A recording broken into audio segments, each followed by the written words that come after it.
3, 2. We've got ignition. 1. We've got RIP takeoff. We've got liftoff. Condolences to that young man's families. Rest up. Yes, sir. And we've got another edition of Mouthpiece included. This is an open panel. The link is pinned in the chat. Pull up. Today we're on Brady, Tom Brady. He's tampering with our quarterback. I don't like it. There? Or is this much to do about nada? Is there a double standard? Magic Johnson might say there's a double standard. Magic Johnson just might say there's a double standard. Also, Chicago State, we've talked about on this channel multiple times. That's our Duke. It's our diamond in the rough right there on the south side of Chicago. They've just launched a new football program, announced the copper-colored coach. We're here for all of that. Support Chicago State football out there. I think they're going to be playing at Gately Stadium as everything gets going. And then, of course, we got the NFL draft out there. It's really close. You can smell it. A lot of different mock drafts, rumors. So we're just going to dial in on what we think is going to happen with the Bears. NBA playoffs has started, and Spolitricks. Please like, share, subscribe. And Karen, we're going to pay some bills here, y'all. Like, share, subscribe. We appreciate y'all. Appreciate the support. Anyone could pull up. Show starts. 3 minutes. Disclaimer under Section 107 of the Copyright Act 1976. Allowance is made for fair use for purposes such as criticism, comment, news reporting, scholarship, and research. Fair use is a use permitted by copyright statute that might otherwise be infringing. Nonprofit, educational, or personal use tips the balance in favor of fair use.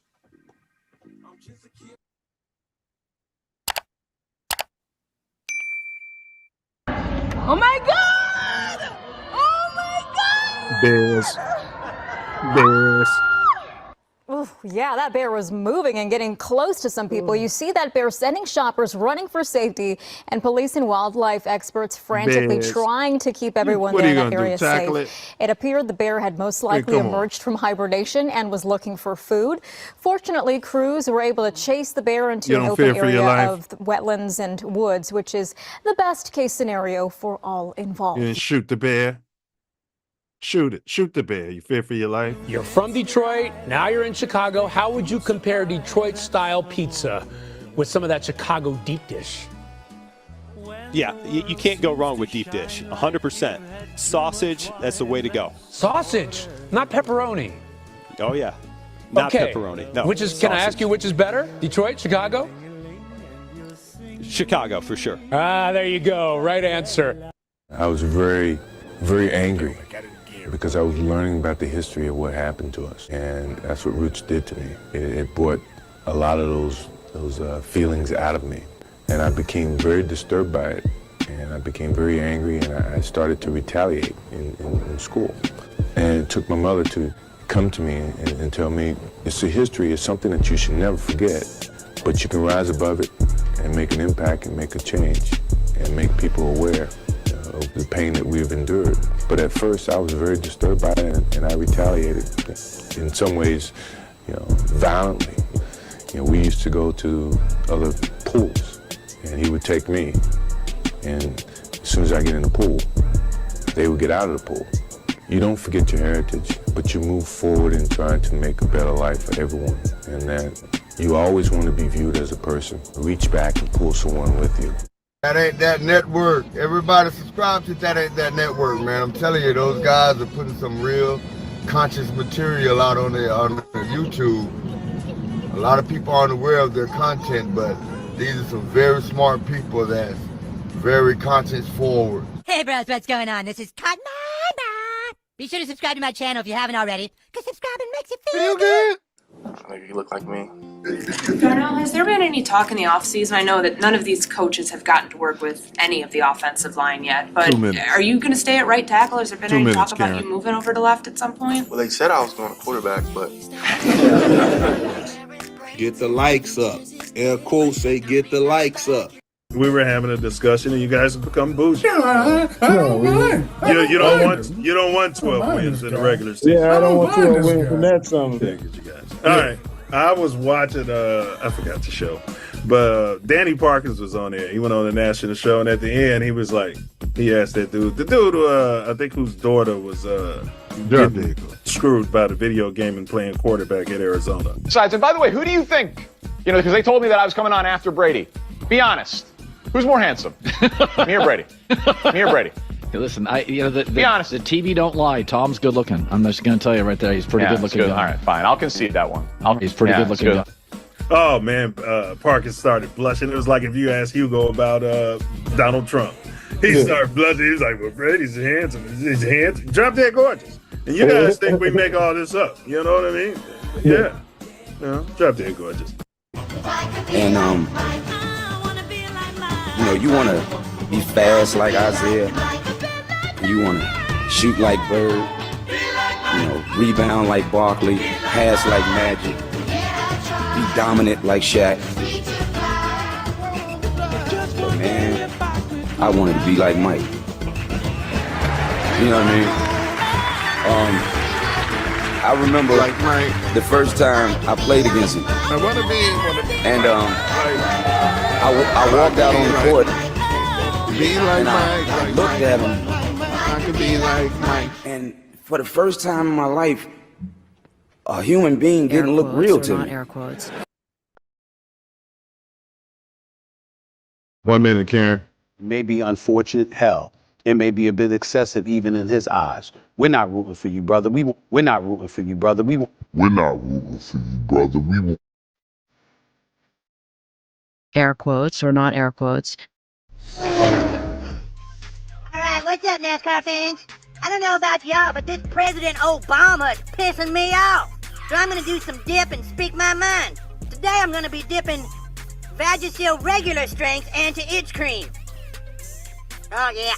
Yeah, that's a big digger right there. So I'm pretty pissed off what I found out.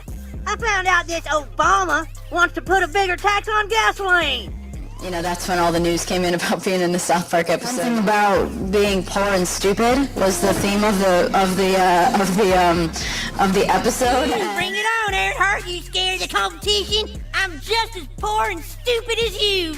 I'm gonna drive and I'm gonna go fast and I'm gonna turn to the left sometimes. Can we just get back to the subject of racing, please? Hell, bring it on, Danica. You dumb bitch think I can't steer left better than you? Stand by, Karen. Stand by. Bring a towel. When you get out of the water, you need to dry off right away to avoid catching a cold. That's why Tally says, don't forget to bring a towel. Okay. Thanks, Tally. You want to get high? No. Yes, sir. In the building. All right, y'all. Appreciate y'all patience. Really appreciate your patience. Thanks for your support. You know what I mean? Thank you, Karen.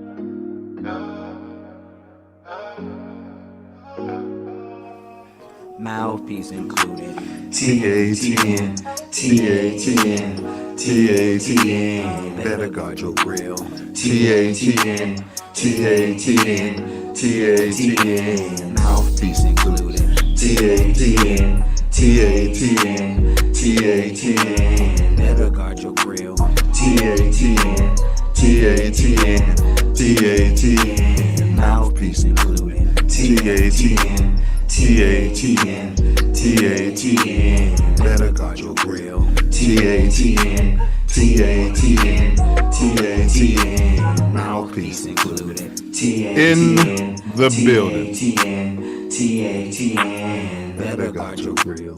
TATN, TATN, TATN. Guard your grill. Hey, it's an open panel. Pull up if you still got them. Welcome to Mouthpiece Included. This is a pod where we talk Spolitricks. That's spots, Spolitricks, and everything in between, the collapsible superposition on the observation. Children of the light, which in fact emerged from the darkness. Welcome back to another thought-provoking episode of the pod where spots, society, and strategy collide. Today we're diving into some of the hottest and most intriguing headlines shaking up the world of football and beyond. From a legendary quarterback's mentorship to a rising star, generational.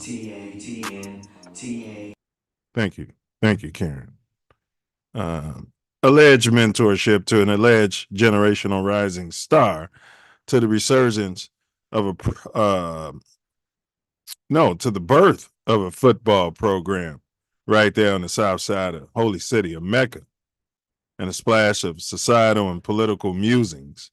We've got plenty to unpack right here for you today. First up, we're going to close out with Tommy Terrific, or Tommy Tamperific, Brady's controversial FaceTime video with your quarterback, Caleb Williams, the Heisman Trophy winner, broke Bears records last year's, and, potential generational talent, as I was told. All right. He's been on Esquire, you know what I mean? Still gallivanting around. What potentially does a conversation like that reveal about Tommy Terrific? If you ain't cheating, you ain't trying. Okay. Then we're turning our attention to hallowed grounds of Chicago State University's new football program, a fascinating development from our consciousness, for a school, copper-colored, historically rooted in academics and basketball excellence. How could this pivot impact the school, the community out there, and the future landscape of college football? Could this be triggering gentrification? Put the G in that. Gentrification. I don't know. Are they doing that for us? Are they ever doing that for us? Who's they? Ponder that. We'll also tackle the latest buzz around the NFL draft and share a heartfelt update on the free Carmelo Anthony movement, which is gaining some steam out there. Seems like a lot of people have unpoked their lips and are looking into the legalities of it all before passing judgment on that young man and his drop-dead gorgeous family. Of course, we can't forget the blend of sports and politics, which we affectionately dub Spolitricks, as we analyze how athletes and policy continue to influence one another in unexpected ways. With all this on deck, you're sure to be in for an engaging and multifaceted exploration that promises to keep you informed and inspired. So let's dive into it. Buckle up. It's time to cut through the noise and get to the unfiltered TATN truth. Though the panel is open, it's pinned in the chat. You still have your gonads that you was born with. You can click on that, pull up, and speak your unmentionables. But you're probably wasting your time looking for Easter eggs, having some sort of pagan experience when that sun is right there in your face as you're going to ignore it. Maybe you're watching NBA playoffs, which your Bulls aren't a part of, and you think the whole thing's a sham, but your programming has you glued to the TV because it's become tradition to watch a sham. So, stand down, stand by, stand back, or pull up. Yeah, pull the F up. But if you do pull up, Karen, where's my mouthpiece? If you do pull up, don't forget to bring your mouthpiece. And don't forget to smash that like button out there, repost, share the link. The views expressed in today's pod are those of the host and guests and are not necessarily reflective of TATN or any affiliates out there. All right, let's go ahead and get the perennial We're gonna do an abridged show today because we got the Father of the Year. He's got family and things to do. He's probably painting Easter eggs right now. You know what I mean? I'm gonna hide this one in my bum and see if anybody finds it. What's going on, fellas? Happy Easter, happy 420, happy Adolf Hitler's birthday, and all that good stuff. There's no Easter egg, bum painting or planting or none of those shenanigans here on the south side of Club 100. Chicago, Illinois. He says for clarification. Yeah. I'm personally offended by the comments directed toward my household by the host, the co-host of this show, Mouthpiece included. I'll make you feel better. FGB. FGB to the highest level of FGB-ivity. Unfortunately, there'll be the center of the draft universe next week while we're watching the NFL draft take place in FGB territory. But what can we do? It's got to move around. Hopefully, it's not there for the next 30 years, and I'll never see it again. But yeah, happy Sunday, everyone. Happy Resurrection Day. Happy Turkey. Eggplant, whatever you're doing today, 420. God bless you and your ministry today, and have a great time. I'm enjoying this day. I got to get out on the grill and cook for the family, and before I did the show and during the show, and hopefully celebrate Easter, boy. Nah, celebrate Easter. They want the family paging all pagans. The family wants to eat, so I cooked some food for them. I'm going to sit here, do the show, and do a little libatiating. Is that a word? Libatiating to head into work tomorrow. And if it's not a word, you just created it, and that's how all words were created by, deep thought. All right, fella. Yeah, you sent me something, bro. Chicago State, launched their football program. Yeah. Bobby Rome, too, is the head coach. Who's Bobby Rome? And what's your take on this Division One? Division One? Yeah. How are they D1? And Chicago State is D1. They've been D1 for the entire. I know, but how? I mean, all your other copper-colored institutions aren't D1. Well, why are they D1? This is Chicago State University. This isn't your traditional picking cotton university, State University. This is Chicago. But how's it D1? They, you know what I mean? They couldn't even win in the Red South. Yeah, it's just a matter of certification and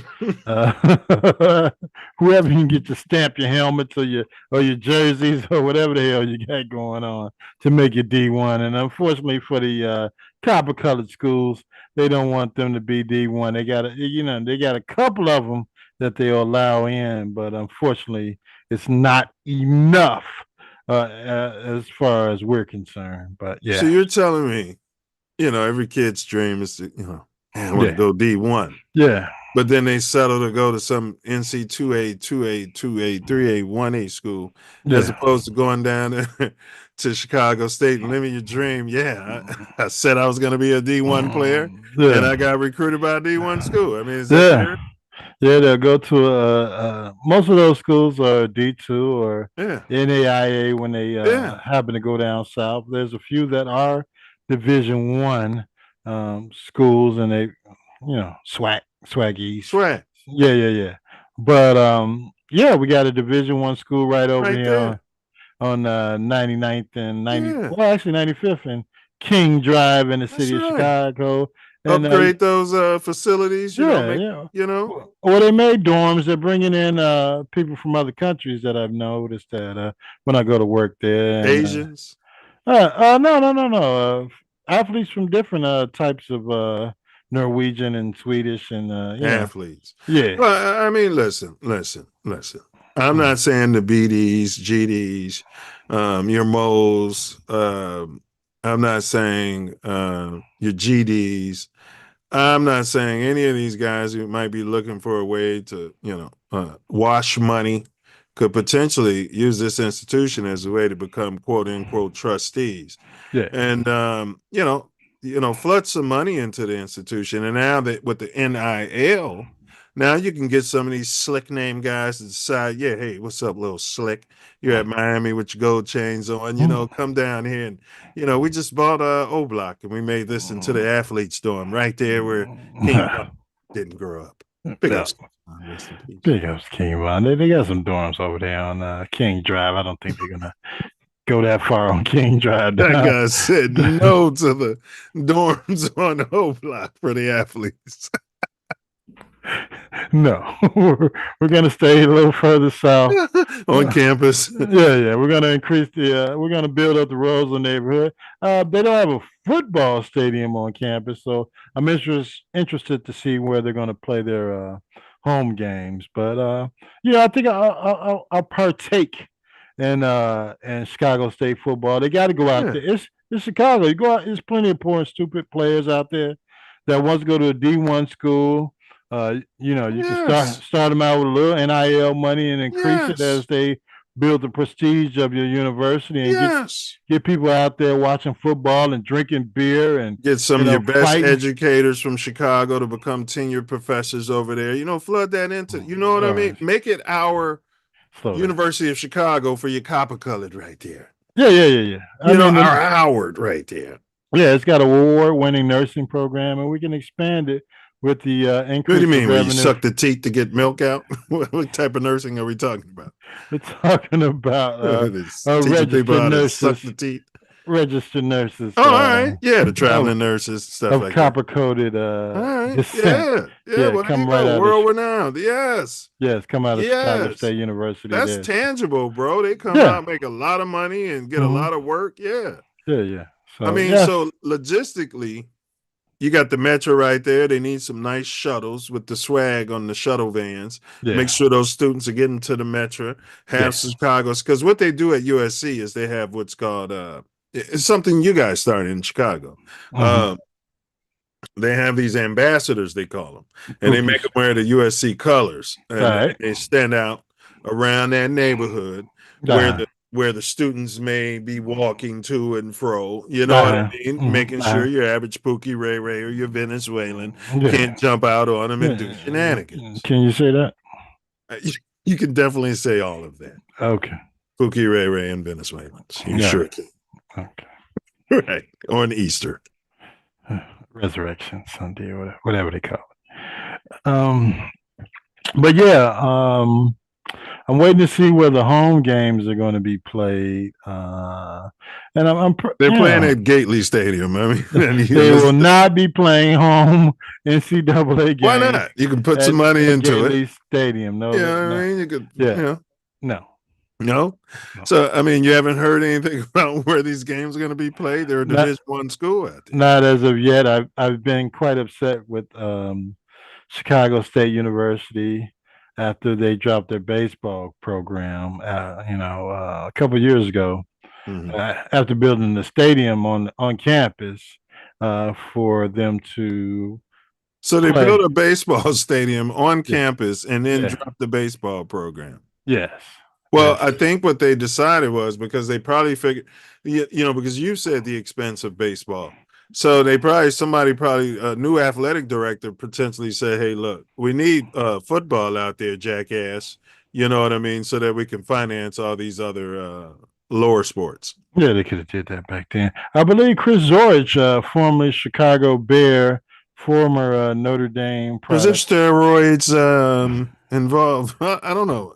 Was there? I'm asking.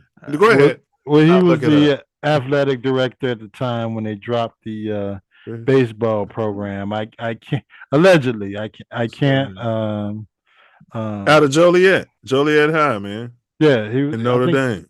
I believe he was the athletic director when they dropped the baseball program. So I don't understand all of that. And then why you come out and pick a way more expensive sport to support. I know football creates revenue, but you could have kept your baseball program and went on ahead and developed a football program. So we'll see what happens in the near future. Good luck to the coach. Hopefully he can get some kids out of Chicago that maybe didn't have the greatest scores or weren't recruited by these top tier schools. No. You're going in there with that slave mentality. No. I'm coming in. No, I need a slick Deion Sanders type to come in there. You need to find you a farmer, football athlete, slick gold chain wearing, potentially cocaine snorting. You know what I mean? Just pull up there. You need a swaggy type of guy in there. Quit playing. Yeah, I don't want that. And you telling those kids, look, you getting the Travis Hunter type, a couple of them, just like what Deion did. I'm sure they can potentially be. Who could it be? Forte. It could be Forte. Yeah, it could be Matt Forte. I don't know. He's real humble and talks about God a lot. Big ups to him. He's not a Chicago. He would actually be good. I'd make him an assistant though, because he can't go into Chicago Robeson and you need a Chicago guy. That school doesn't exist anymore. But you need one of those guys, that'll show them the insides and outside of being a young man in the city of Chicago and being a Division I athlete. And how does Lovie Smith strike you? I don't think they can afford Lovey. Come on, Lovey. Come on, Lovey. Sometimes, bro, you got to do it for culture. Do it for the culture. Do it for. I mean, you got Come on, Lovey. You had a Mike Vick that went back to Norfolk State, and he's coaching this year. I don't think he's matriculating. I don't think he was ever processing. He's not coming.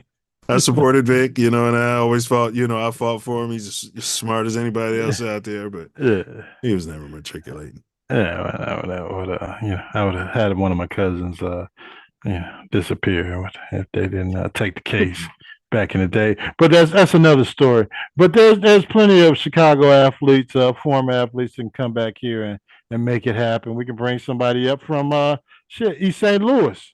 There you go. That's what we need to do. There you go. Put him the athletic director. Athletic director, coach, whatever. Yes, and get that East St. Louis funnel and that Chicago red. Red West and red South funnel. And that South suburb funnel and that West suburb funnel. Oh yeah. Yes. It's happening though. We've been talking about this, dreaming about it for years, bro. And you can go out there and just bust some heads every damn Chicago, Saturday, bro. Yeah, you got some athletes out there, and you're not recruiting to a podunk town. No, you're recruiting them to Chicago. Yeah, it's cold and blah blah blah blah blah. It's the third largest city in the world. With your NIL, you can come here and get a deal with Harold's Chicken and Uncle Remus. Yeah, but it's not cold. You're playing in August, September, October. October, you're done. Yeah, and if you watch how USC does it, you don't even have to be on campus really. No, you could be staying in a fancy South Loop Trump Tower apartment complex, and going to school on Zoom class. Yeah, absolutely. And your practices can be in the safety of UIC campus or University of Chicago campus in sort of partnership. You can use St. Ignatius Field. You can use St. Ignatius. University of Chicago. You can use. We're gonna get some money in the program if we're using St. Ignatius, but we're getting there, bro. I hear you though. We're baby steps. Yeah, you can play your baseball games at Jackie Robinson Park. They got their own state. They got to get a team back. I mean, come on, man. It's baseball. You're a Division I university. You're bringing back football.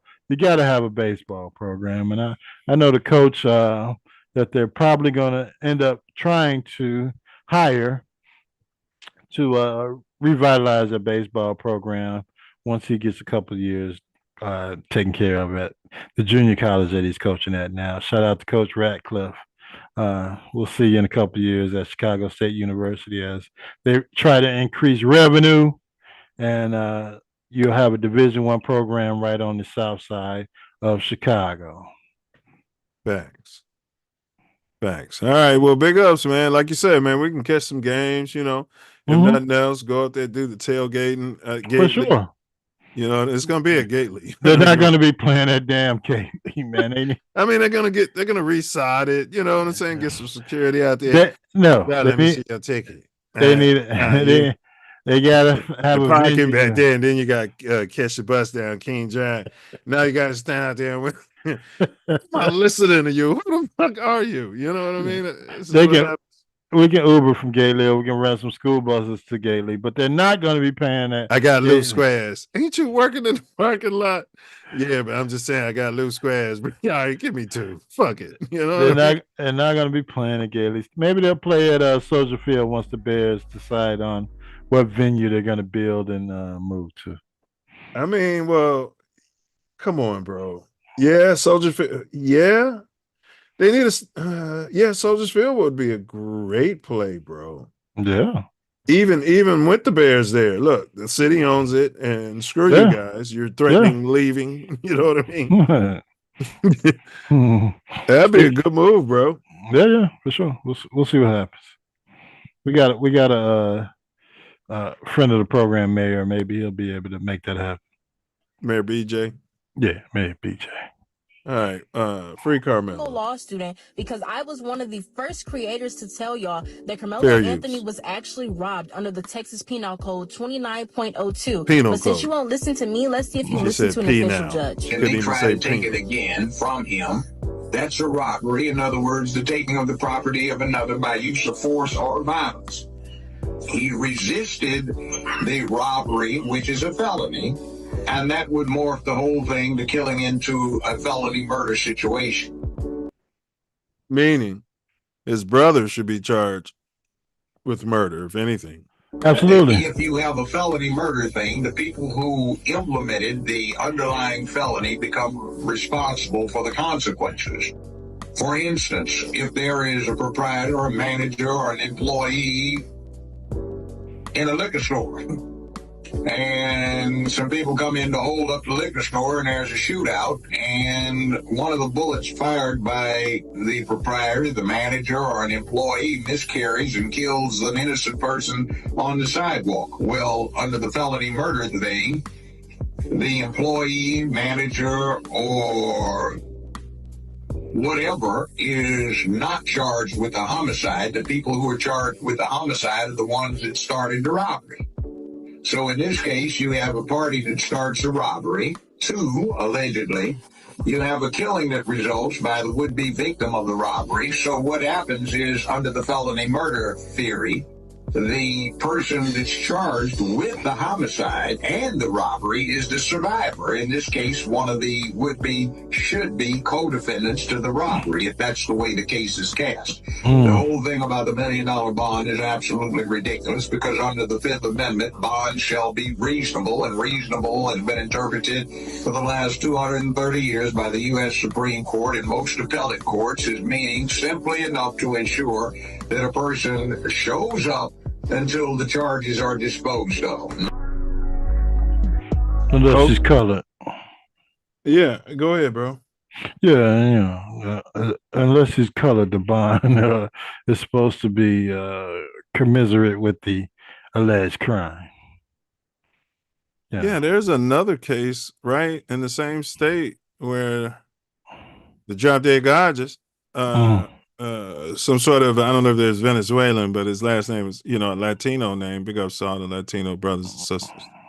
They said they came in there, for a little mob action, put hands on them, allegedly, according to the drop dead Gorgeous. And the drop dead Gorgeous pulled out a knife and killed the rest of his soul Latino kid.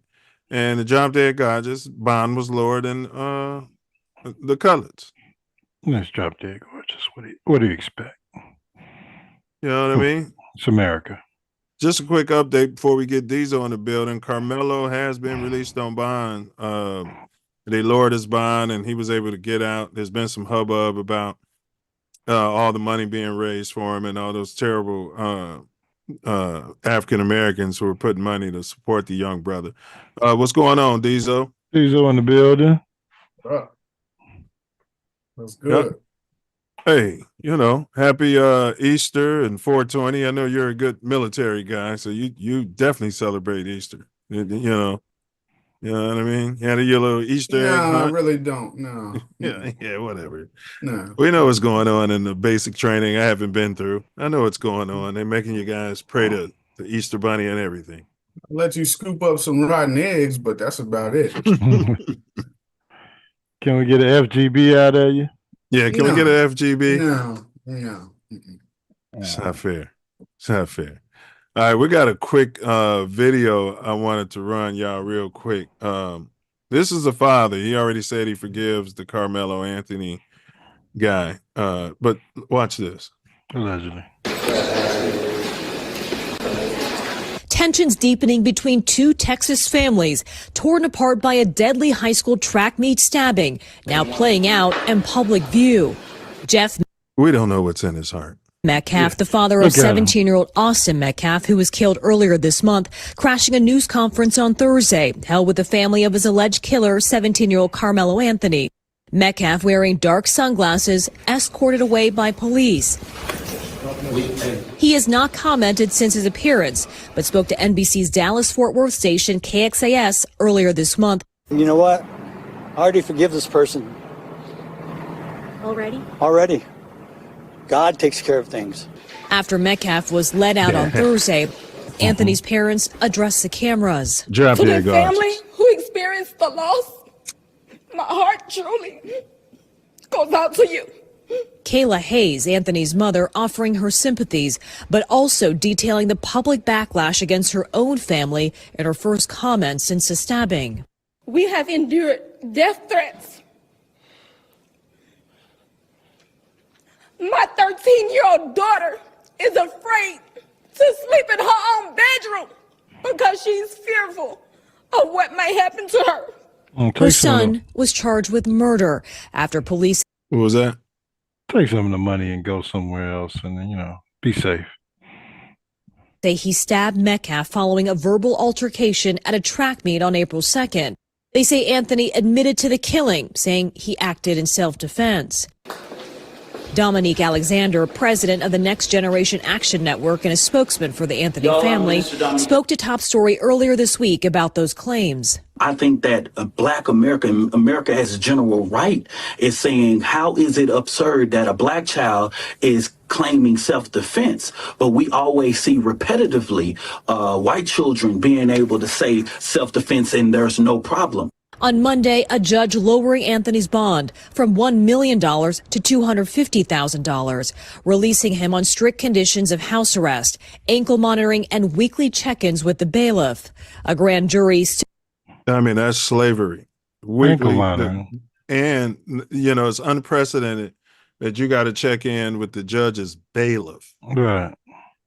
Judge's supposed to be impartial. Yeah, you gotta call the FOI and get them down there for protection of the family. But this, I like that. I don't know what this attorney they have is. I don't either. They hired a new one, and with the money, and but he's a ma'am. He's innocent. He's a ma'am. That's what I would have told the judge. He's a ma'am. Why does he got to report to your bailiff? Who the F is your bailiff? Right. What is this? You need somebody with some experience to get off of a case like this. The Johnny Cochran type. Rest his soul. Yeah. And, but you don't need to hire the guy that wants to be on television. I think that's who they hired. Well, I think he was just a family spokesperson. I got you. Still has to decide whether to move forward with an indictment. I don't know why we are being targeted and discriminated against before a fair trial. Our son deserves the same rights under the law that everyone is afforded to. Boy, the algorithm is serving it up, boy. Yeah. As I say, everything is for a reason. And Kathy Park joins us now. Kathy, not long after the Anthony family press conference, police were called out to the Metcalf family home. Do we know what happened there? Yeah, Ellison, so Frisco police say they responded to what was initially reported as a gunshot call to an address linked to Austin Metcalf's family, but officials are now saying it was a case of swatting. You might have heard of it. It's a fake threat intended to get a large law enforcement response. So right now, it is still unclear who made this. I'm confident law enforcement is swatting themselves to have an opportunity to go in your house and leave listening devices and see what kind of weapons you got. It's like a soft land before the final raid. Yeah, allegedly, in my opinion. It's called, but swatting really is a serious crime, and anyone who is behind it could be facing criminal charges. Yeah. Ellison? Kathy Park, thank you. Thanks for watching. Stay updated about breaking news and time. All right, there you go, y'all. Anybody got any take on this before we move on? Anything you've seen or heard? Did you ever cover anything with the the kid that was a wrestler down south that was rolled up in the mat? Yeah, we did. Yeah, Did you ever cover that? we sure did. Probably need to do a follow-up story. Yeah. Yeah, because I believe they got off the hook with no charges. Of course. Nothing. Drop Dead Gorgeous. Yeah, John Dan Gorgeous is smart. The family's smart. House is clean. You know, no Even the bed bugs. feds investigated that case, and the feds, I think if I'm correct, if I remember correctly, the federal agent who was assigned to it, he ended up something to the effect of telling the family like, "Hey, I can't do no more," almost as if he got a call from a higher authority to let it go or something to that effect. Yeah, the Baphomet. And then they actually, if I'm correct, were trying to sue the family. Or the victim's family. I believe There's something weird. That's normally what they do. Yeah. Yeah. Bury you in litigation. They can't afford Johnny Cochran. Right. There's no legal defense fund for the family of the kid whose insides were taken out of and put into a wrestling mat. And now it's the family's fault that they weren't watching him at the time that he was unalived by these Drop Dead Gorgeous, alleged. The last clip of video inside the school was showing in the gym, and it had like the time, and then it's like basically when they cut to the next time, it's like a gap there, almost like it was edited or something to that effect. Of course, same thing they did to the Kanika Jenkins video. Yeah. Stace Dude said, joining you live here from San Diego. He's at the Herb Carnival. All right. Steinbag dude. Shout out DBD. Yeah. He said if that man was there to truly ease tension, he would have announced his effing presence, asked their permission, and been at the podium with them, not standing in opposition. I agree. He's talking about the dad. He's supposedly forgiven them, you know, and so he's not part of the family as we've seen.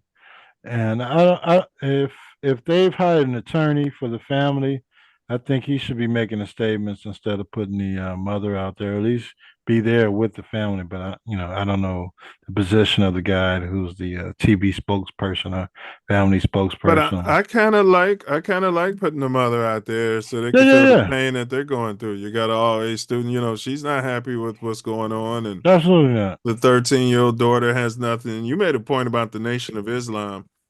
I'll say this. There was, you know, like brothers be saying, I think they even talked about it in the Malcolm X movie, you know, where the nation at, why they ain't out here doing this. I'll say this. If that family was members of the nation, the fruit of Islam would be out there. Absolutely. You know what I'm saying, Diesel? You know what I'm saying? If we are part of the nation. They're down south, right? Yeah. Yeah, like the nation is saying we're here to build a nation and secure our nation. Well, I mean, you know, how many times do you see things where the nation is down south? I don't really. I usually see them in the urban cities in the north or the west coast, but rarely do I see them like Moss down there Florida, where a family would have Alabama, opportunity. Kentucky, good point. Arkansas, Mississippi. You talking about these off the path ass towns in the South? Yes. Good point. West Coast, urban areas, Oakland. Yeah. Now they may have chapters and things down there, but I never really see it. Never really hear about it. You know. Well, I mean, the NAACP could get down there. The Modern Black Panther Party could get down there and do something. You know what I mean? They can get down there and protect the little girl and stuff like that. We need some unity. Yeah. At this point, Well, like you said, you got all that bag, man. Hire some private security and ride around in that black car, in that SUV with some security. Yeah, I mean, the Jews do it whenever in front of their synagogues and stuff. Go ahead, my fault. Yeah, they keep coming out talking about they haven't touched the money and they haven't touched the money and the money is still there and they still have all the money is still in this particular account and then the purveyors of the website that the account is going to is making sure that the money is being used for the correct purpose. That the money's being Meantime, the twins family, the dad has one GoFundMe account and the mom has another one, and they both have like over 600, 700,000. Go ahead. Who's what though? Yeah. Who gives them the right, or who determines that they are the purveyors of the money that was donated to this young man and his family to protect them or to take care of the legal obligations or whatever they intended to send the money for? Who gives this particular company the right to dove out information about where the money's going, what it's for, and when it's disseminated to the family? So, yeah, they need some strong attorney help. I don't know if it's Lowenstein and Weinstein, but they need somebody that knows what they're doing, Holleran or Cochran, and to come in and help them out to figure out the situation that they never thought that they would be in. You worry about fraud once it's committed. So all of that acting as if they done committed fraud or something like. Yeah. Well, meantime, the twins family is raising twice as much money as them, and no one's saying anything about what they're doing with the money. And the robbery and the homicide, alleged robbery and alleged homicide charges that should be alleged against the twins. Yeah, because again, we did this last week, Diesel, where I said, man, if those twins was black, you know what I'm saying, and it was a white kid, hey kid, what are you doing over here in the Simeon tent? You know what I'm saying? Get out of the Simeon tent. You know what I'm saying? 2 6'4", 200-pound, coloreds. You know what I'm saying? And then boom, bam, stabbed him. It seems like it would have been different. Absolutely. The other twin would have been charged with the homicide, and his family would have been, you know what I mean? Trying to say no. It was an overreaction. Yeah, there's no shaking the undertone of the systematic type of obstacles that we face. It's always there. It's always there. It's not going to change no time soon, for that matter. So it's just something that we have to fight. It's always there. 2025. We got to change. We got to. Oh yeah, you got to change. But I mean, they just more slick with hiding it than ever before. So we got to be on those. And to be quite honest, they starting to get back to the point where they ain't even trying to hide it. Absolutely. Listen, we got to be on those juries, and we need some sort of law that says jury your peers. At least 3 of those jurors got to look like you. If it's a Hispanic, 3 of those jurors got to be Hispanic males. You know what I'm saying? Like something, man. And we cannot continue to have, a Simi Valley type jury, and then you got a Pookie on the stand. They don't see the world. That's the whole point. The justice system don't work. It's supposed to be a jury of your peers. Yeah, I got that Dave Chappelle video playing in my van on repeat right now, where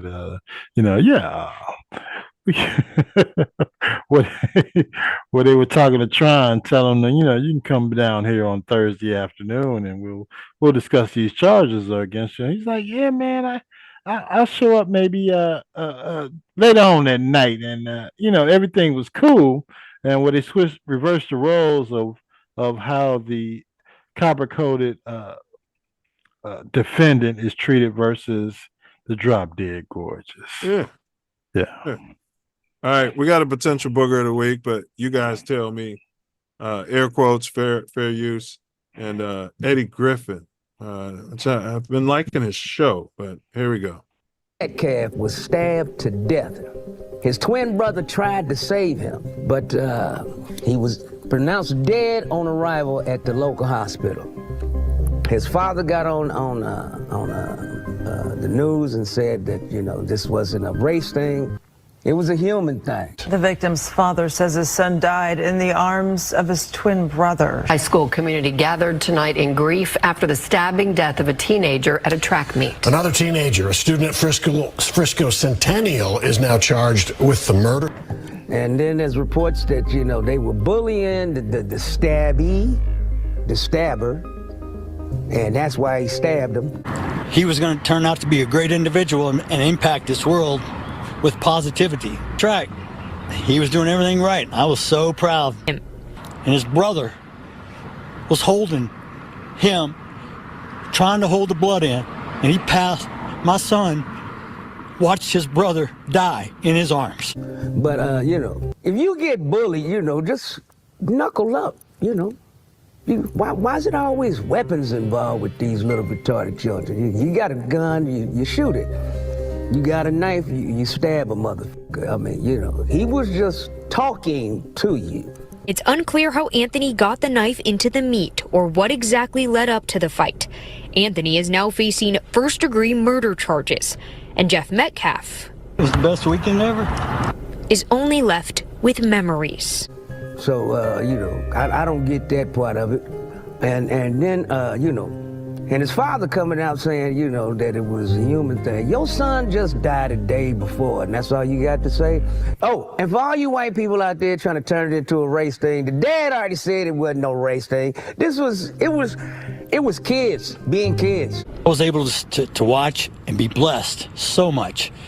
But having both my sons are amazing. Kids like bullying. Some kids can handle it, some kids can't. This kid in particular couldn't handle it, so he went for the knife. That's all it is. You trying to turn it. Why is everything in America about some race war shit? Out of here. People are people, so why can't it be? You and I should get along so awfully. I think that's a song by Depeche Mode, 1984. It's his faith that's keeping him strong. And when I kissed his forehead today, as his body was cold, I ran my fingers through his hair. I told him it's not goodbye. It's see you later. I'll join you at some point too, son. You just beat me to this place. I mean, I guess people deal with death in different ways. I don't know. If it was one of my sons, you know, somebody got to die. I'm going to jail with a Kool-Aid smile on my face. Air quotes Kool-Aid. All right, y'all. I don't know. What's your take on that? Premature. And the stuff that he's saying, because you don't, when you heard the lady say, we don't know what led up to this incident. We don't know what led up to that. So you're assuming that it was bullying and he pulled out a knife, right? But you don't know all of the details that went on to it. Now, I get it, you know, because he's coming from the comedic kind of side. Yeah. But I don't. And this kid was 5'8". You got 2 6'4" guys coming towards you to manhandle you and taking your stuff. And what I'm saying is, bro, it would be the equivalent if I'm 5'11" and then I have an identical twin my size, and we pull up on a 4'3" little person. Do you know what I'm saying, bro? And then we're saying, oh, you know, that little person pulled out a knife and just stabbed him in the chest. It's like, well, from their perspective, you know, what is he supposed to do? Get manhandled and bent over and somebody put peanut butter in his bum right there in the tent in front of everybody? Like, well, that's what I'm saying. What is he supposed to do? We don't know what was going on. We don't know the details yet. So it's kind of premature to what he said in referring to the incident. I'm like, allegedly, they I would have said, if I'm Eddie Griffin at that time that he did that, I would have said, I'm only going off of what's been told to us so far before I go and say what I'm saying. Even to that extent, I still wouldn't have said it, but I'm just, you know, from his comedic point of view, I guess he was kind of trying to make light of it. But from bullying standpoint, he's saying not stop the bullying kids. He's saying knuckle up. I'm a proponent of that, but it's 2 against 1 and they're both oversized. What I'm saying is he's suggesting like, okay, is just, a bully come running up on one of y'all, and opposed to y'all just knuckling up, y'all pull out a gun and shoot him and stab him. But to your point, it's context though. That's why I keep painting the picture. The other kid was only like 5'8", and you got 2 6'4" guys allegedly manhandling you, bro. They could break your neck. They could put you to sleep. They can spit in your bum. Go ahead, Ace. Yeah, I mean, I saw Eddie Griffin a few years ago in Vegas, and went to his comedy show, and he delved off into, I guess, regular world topics, and I was not amused or could understand his point of view of where he was heading, and then this clip here is another example of it. I don't know if he just doesn't know anything about parenting, or he doesn't know about kids and bullying, or he's just lost. But to make these statements with the lack of information that everyone has about the incident and what took place is an overstep on his behalf. The some of the adults that are coming out, not quite very articulate, but some of the stories that are coming out are saying that these kids came out and bullied him, and both of them came at him and used their size and maybe their race to intimidate Carmelo Anthony, and he probably felt that that was his only recourse, was to protect himself, to stand his own ground, and until the entire story comes out and all the facts, and everybody that was there can tell you what happened. I don't think you can come out and say you would go, you would kill a kid or whatever the hell Eddie Griffin was saying as an absolute. So, yeah. Well, when King Von was murdered, rest his soul, I was saying, y'all, it's a slippery slope, because people were in the comments, and I'm sure many of them were pinks and probably bots. But they were in the comments like, yeah, well, F around, find out. Von was putting hands. I'm like, so you telling me, I'm having a man-on-man, one-on-one fight with somebody, and then his buddy can jump out of a car and just shoot me multiple times. And they were like, yeah, that's what the law says. Now, it was Georgia, not Texas. Mm-hmm. I understand Texas law could be a bit different, but my point is it became a slippery slope then. But it's same thing with that what's the kid who decided he wanted to go across state and protect property that he didn't own in a different state, where carrying an AR-15 17-year-old, right? Yeah. Dylan, Rittenhouse. Yeah, Rittenhouse. And then the other people are pulling out guns because he's walking around with a gun, and they want to make sure he's not one of these killers that just come around and shoot up people. And then he says he feared for his life. Yeah. So it's the algorithm. See, when you get into fights, man, it's if it's generally like people that right?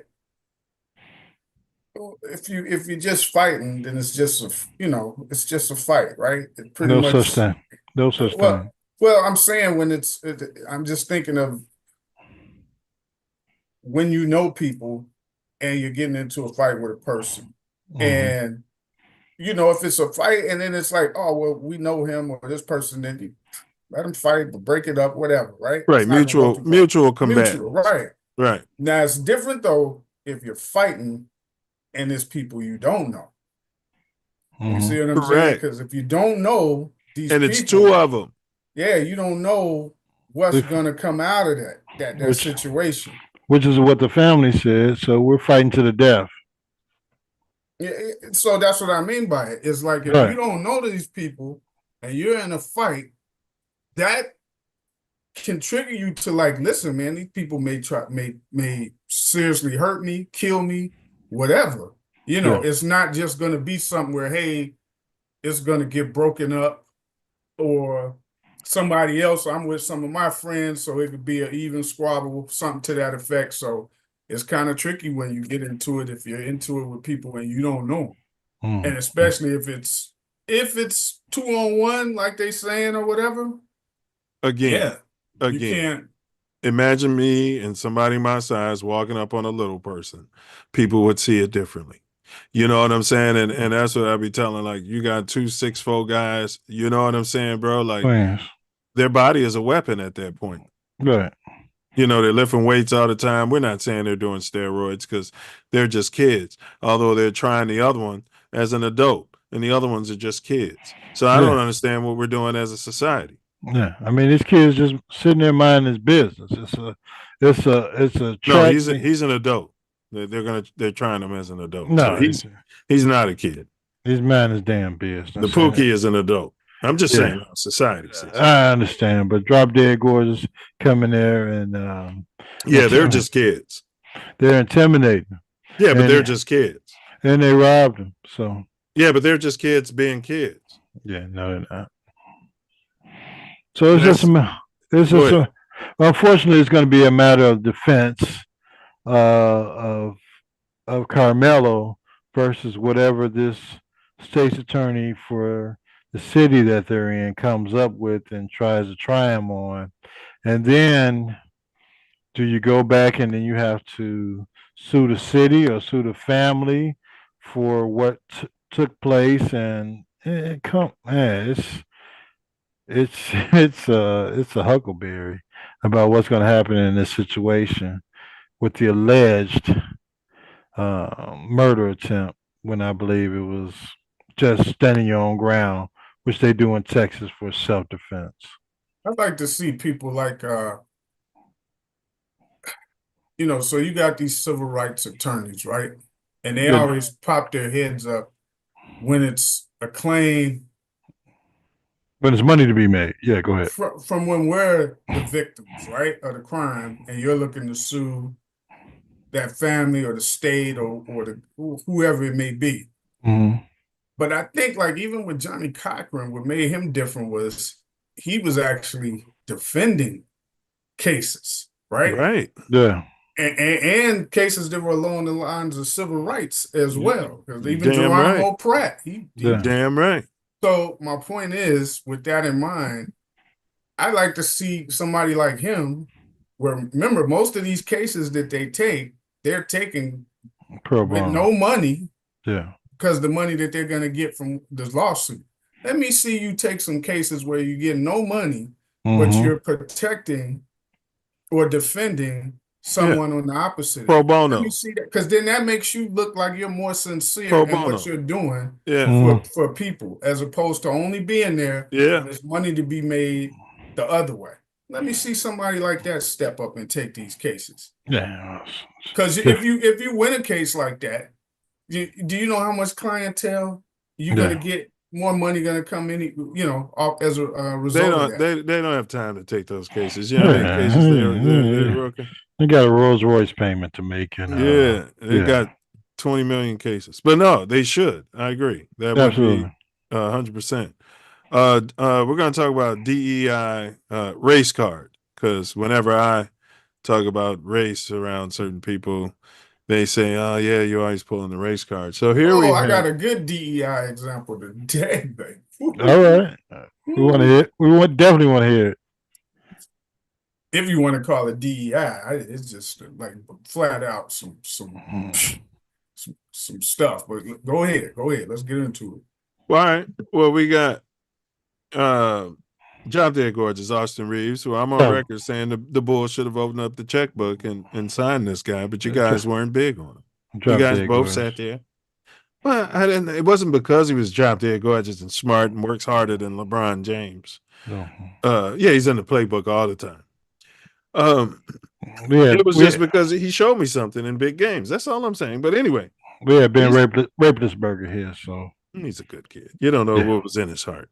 Yeah. When he was taking it, allegedly. Now, as a white guy in the NBA, I sometimes look at white players and I'm like, they're not very good.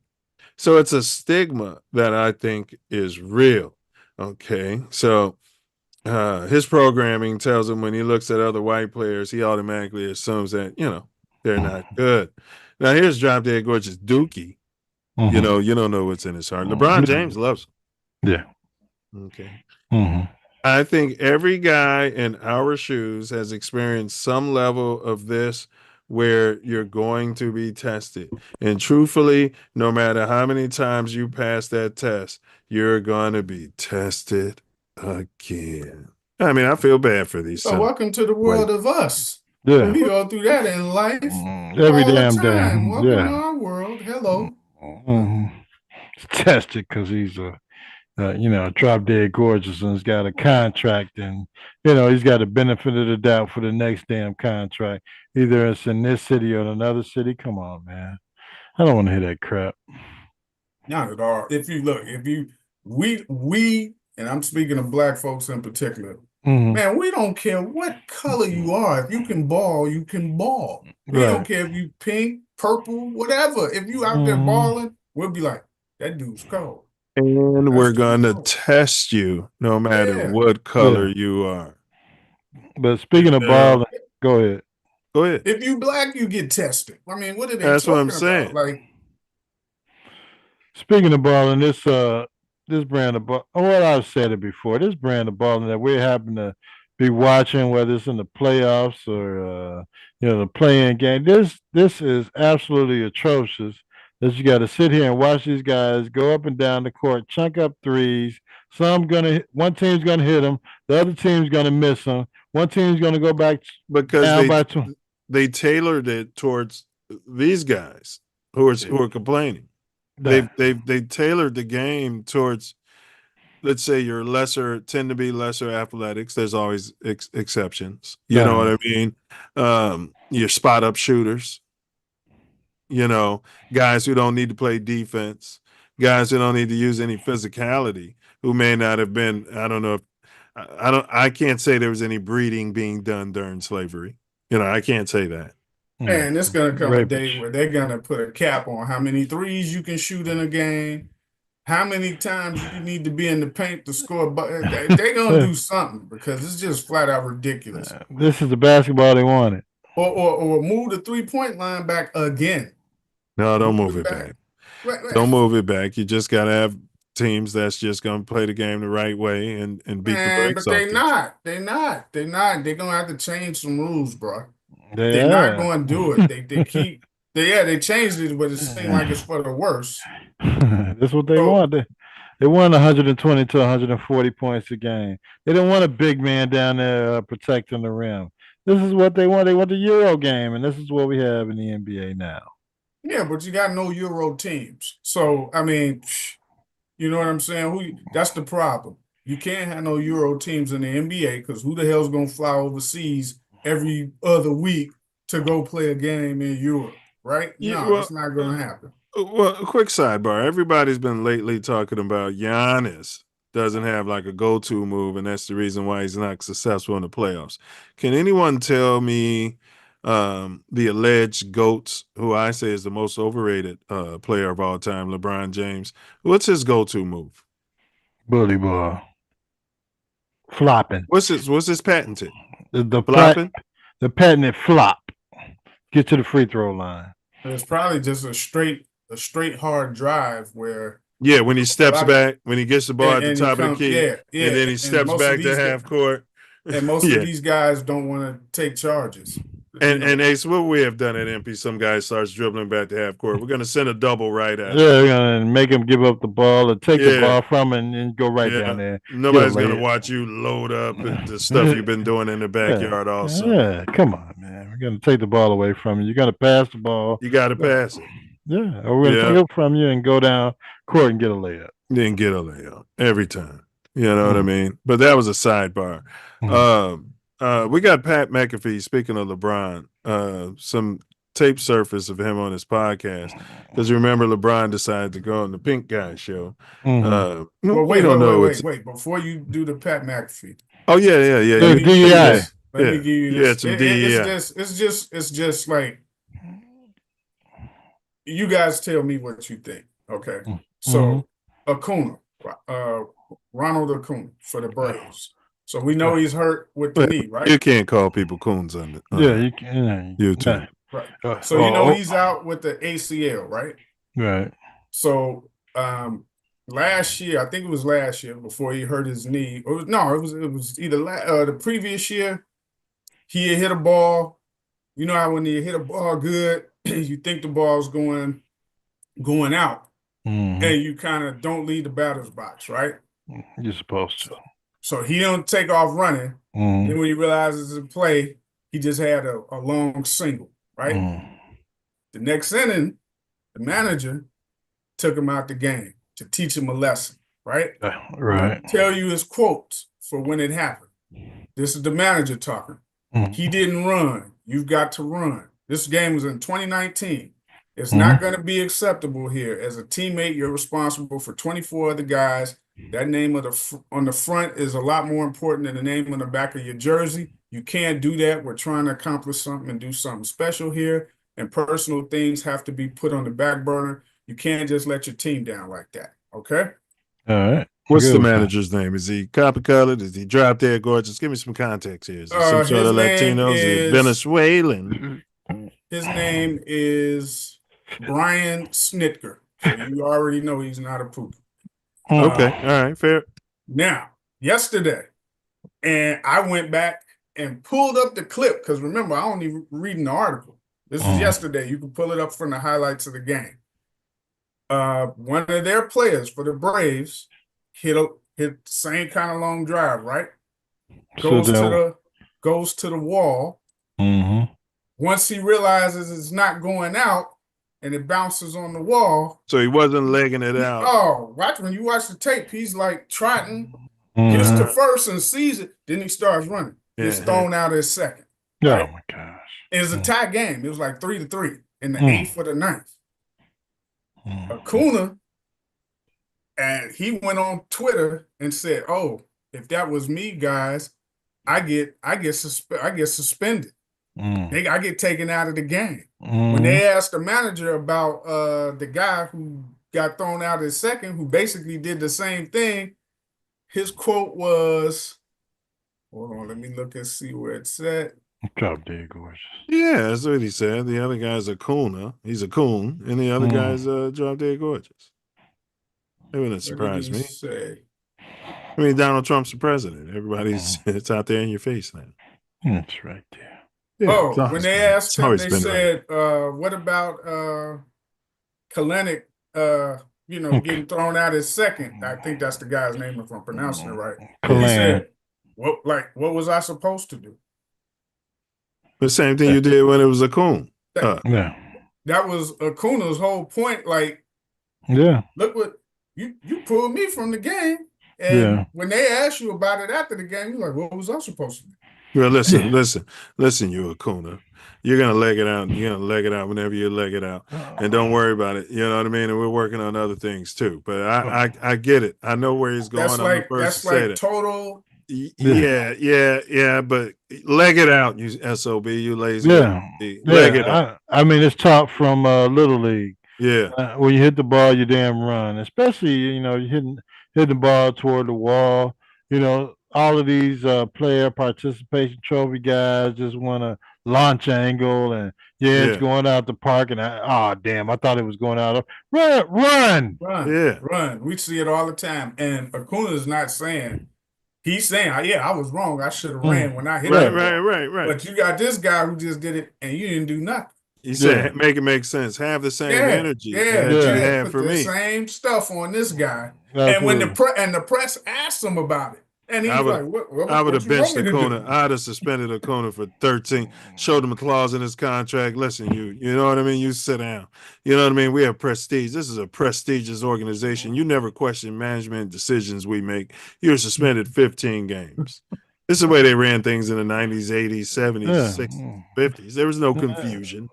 Took one of his family members and put him in jail as, whatever they need to do, we told you to leg it out multiple times and you didn't leg it out. You should have went to the HR of the Braves. To the Players Union. Yes. Right. Yeah, it's like, hey, did you see what he did to me? Yeah, but he didn't. He wants to tweet. He's doing nothing. Yeah, and he took the tweet down. They said they took of course down within a few hours after he. Of course he did. He got a phone call from the commissioner. Listen, you Kuna, you better take that. Where are you from? Venezuela? Where have you and your whole family back there overnight? We're playing some drugs on you on the airplane and tell them you was working for the cartels. You know what I mean? You can't say it. You can't say that. This is America. All right. Allegedly. That was awesome.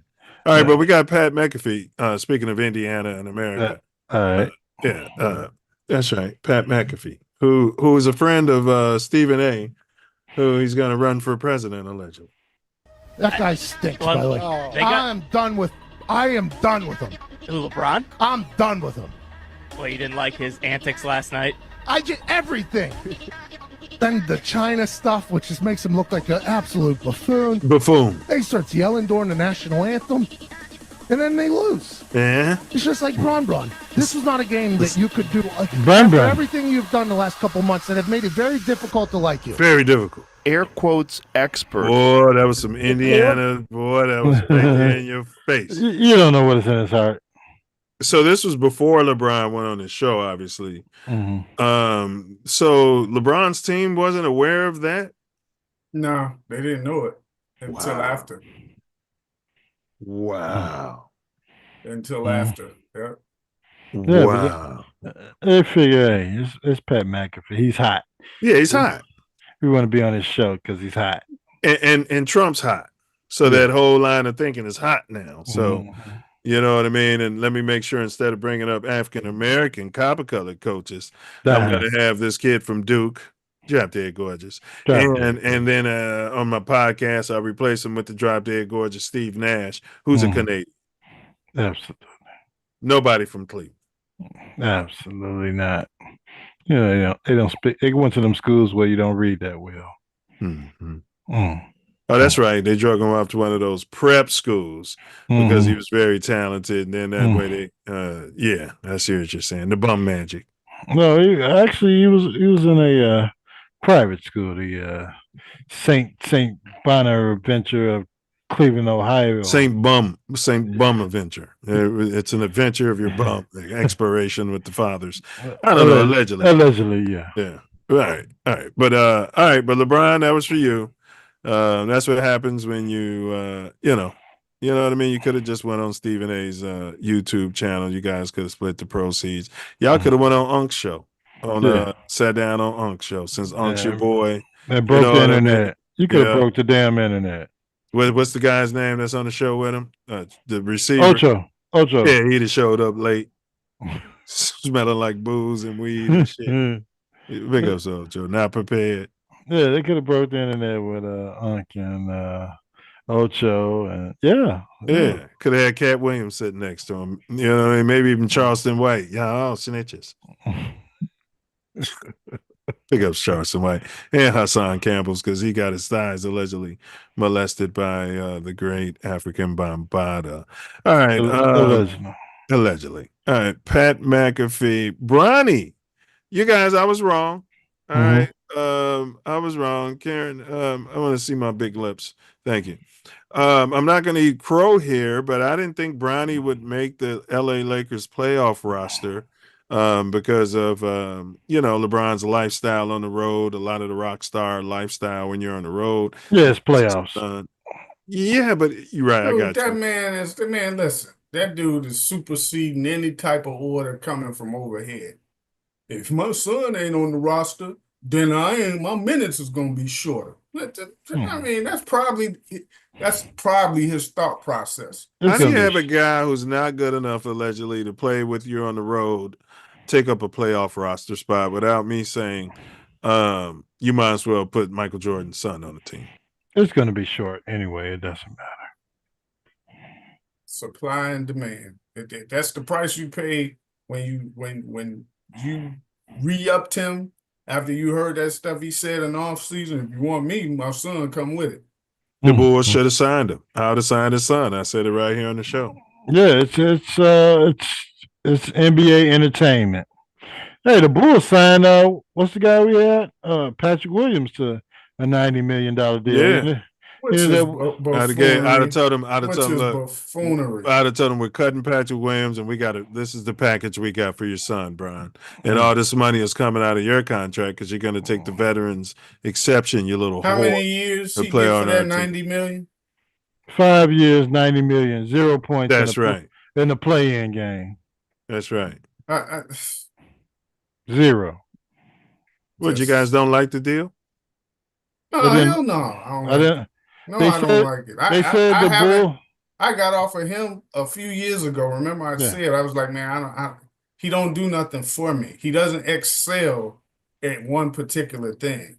He's staring at his phone all day on social media and tweeting. You know what I mean? These guys is obviously not working on their game, bro. And that's what's going on with Caleb Williams. I had high hopes for him when he came in the league. He had, if you look at, he had like potential. Kawhi Leonard type potential. I'm gonna summarize this as who cares? He's a bum. They got to move off of him. All right, the Bulls got ousted. Y'all got any comments? Well, don't bring it up then. You don't want to hear our opinion. I didn't bring it up. Ace brings it up. No, you brought him up. You said, what do you think about them signing them for $90 million contract? They don't want to hear our opinion from it. I mean, Patrick Williams signed. I did not bring up Patrick Williams. We're talking about. You did. You brought it up. I said I would. No, Ace brought it up, and then I said I would have gave that money.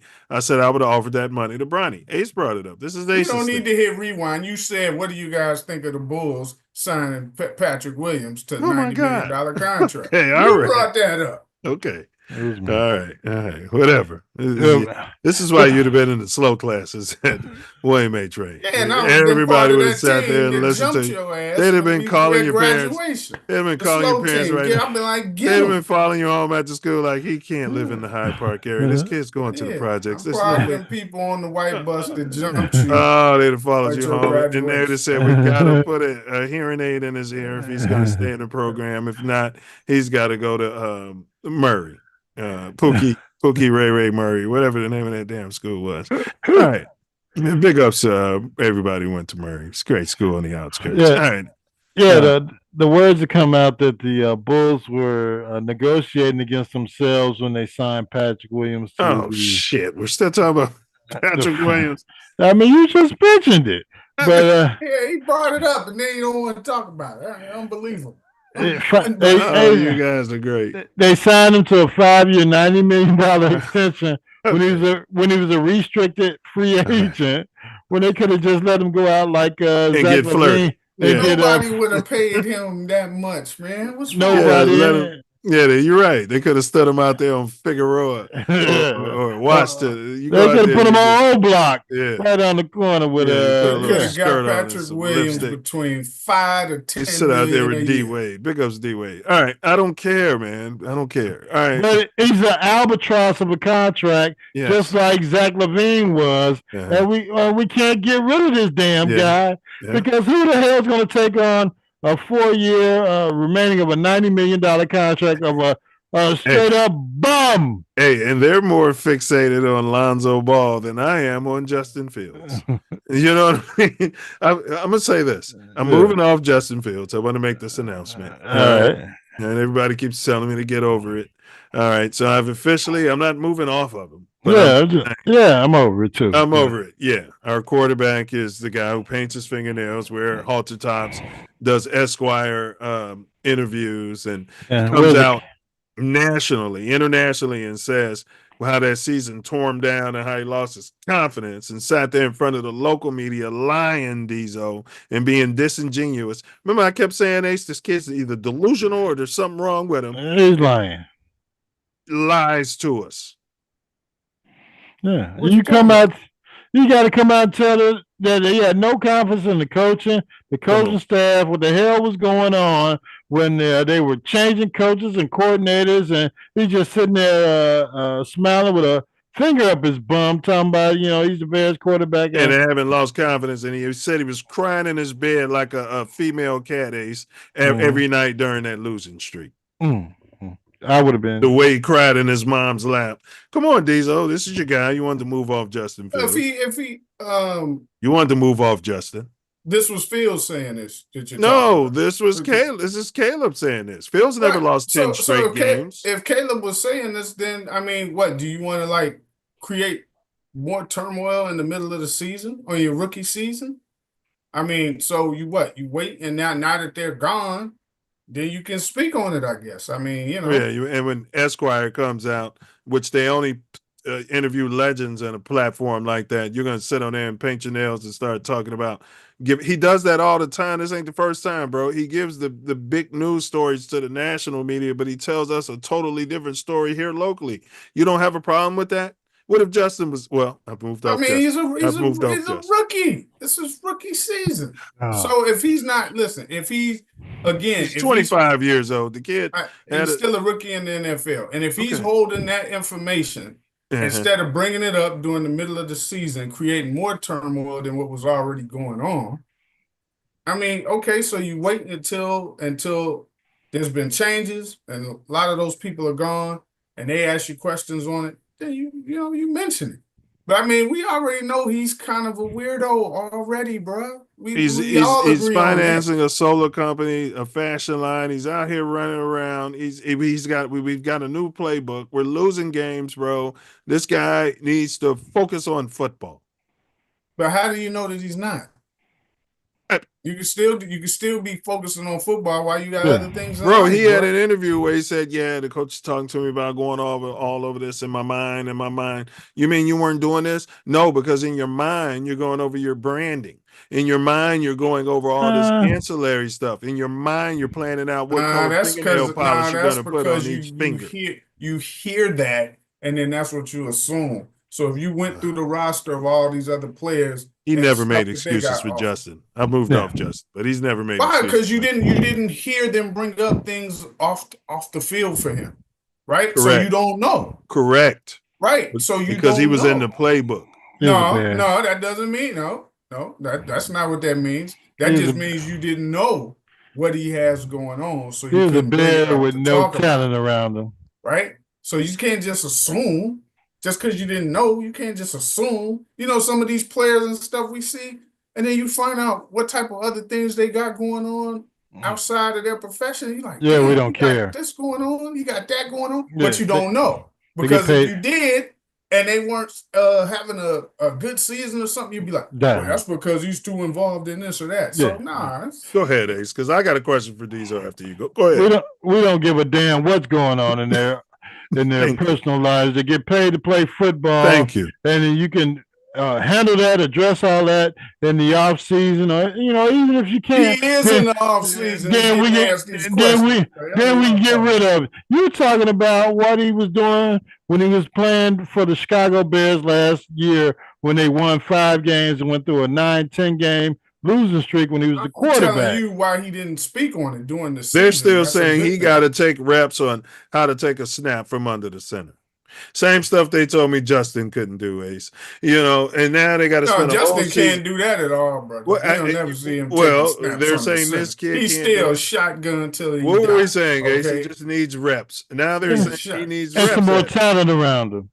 Now they're giving this guy all the talent he can handle, and I can't even bring up Justin Fields without this guy taking shots. You keep doing it. I mean, he's shotgun till he dies. He's in Copenhagen, tickling his bum with his his whole bum. Yeah, with right there on the fence. Well, I got a question for you, Diesel. Justin Center on the back when he's down there about to hike the ball, he got SG on his butt on both cheeks. SG. He already know getting the shotgun.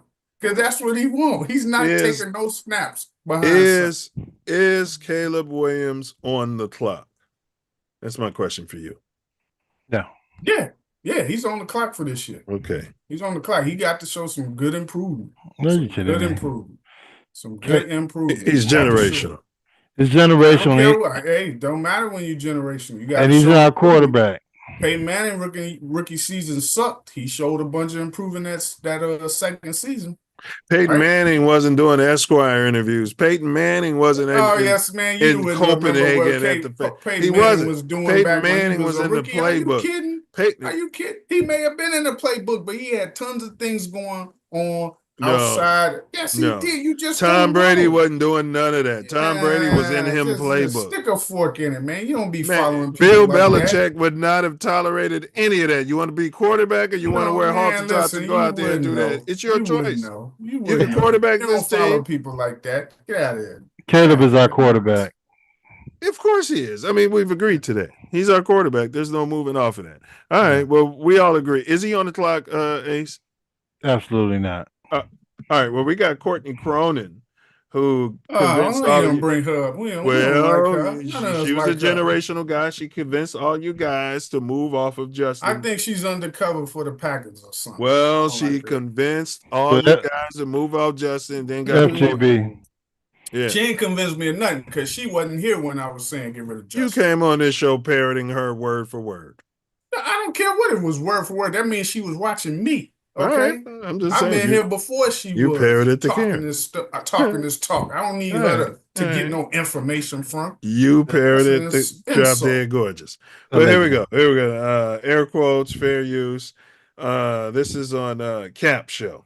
If Caleb doesn't if Caleb's growth, and teams need to know about their quarterback after year 2. That's becoming the trend because you want to win with a quarterback on his rookie contract. His roster is becoming more expensive now, and they're going to have contracts that come due in the next 2 to 3 years. They're going to make it even more expensive. So it's important to win when Caleb's young and when he's in the early part of his rookie contract, as they said about Justin, later on or even on his second deal.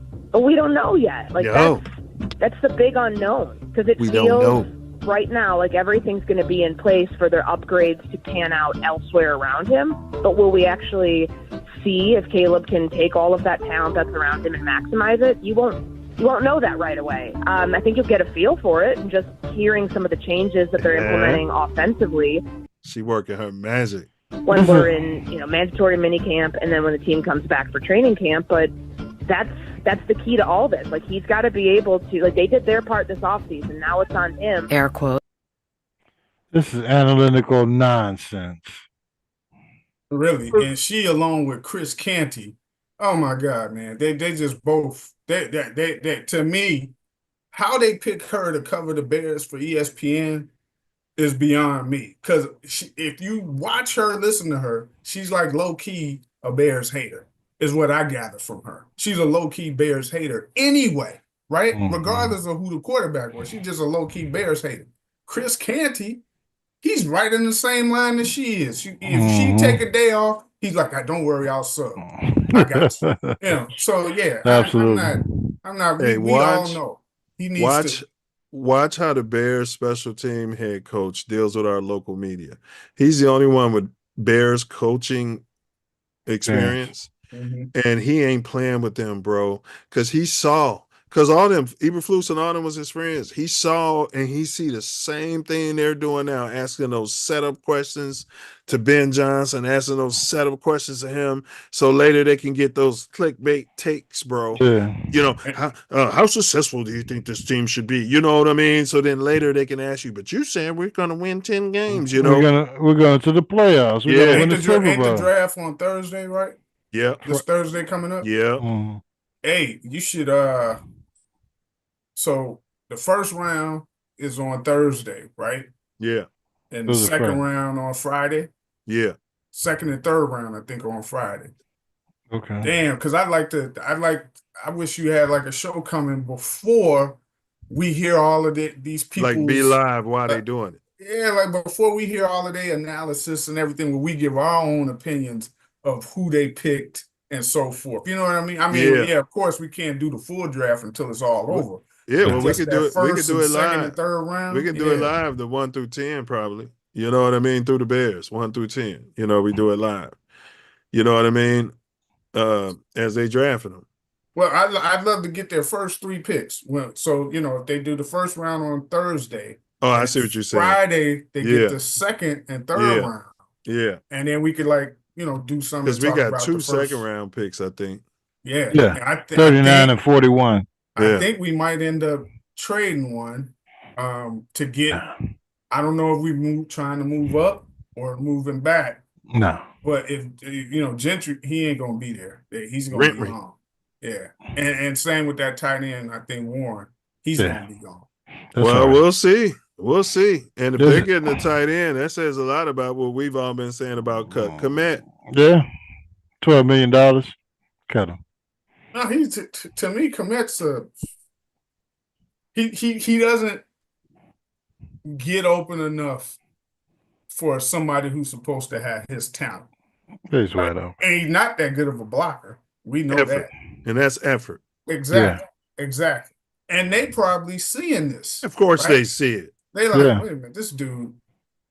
Yeah. We need a dog at tight end. The last dog we had was Olsen, and we let him go. I wouldn't care if they traded Komet on draft day. Trade. Yeah, you probably get a fifth round pick for him. And you had the Raiders picked 2 Notre Dame tight ends back-to-back drafts.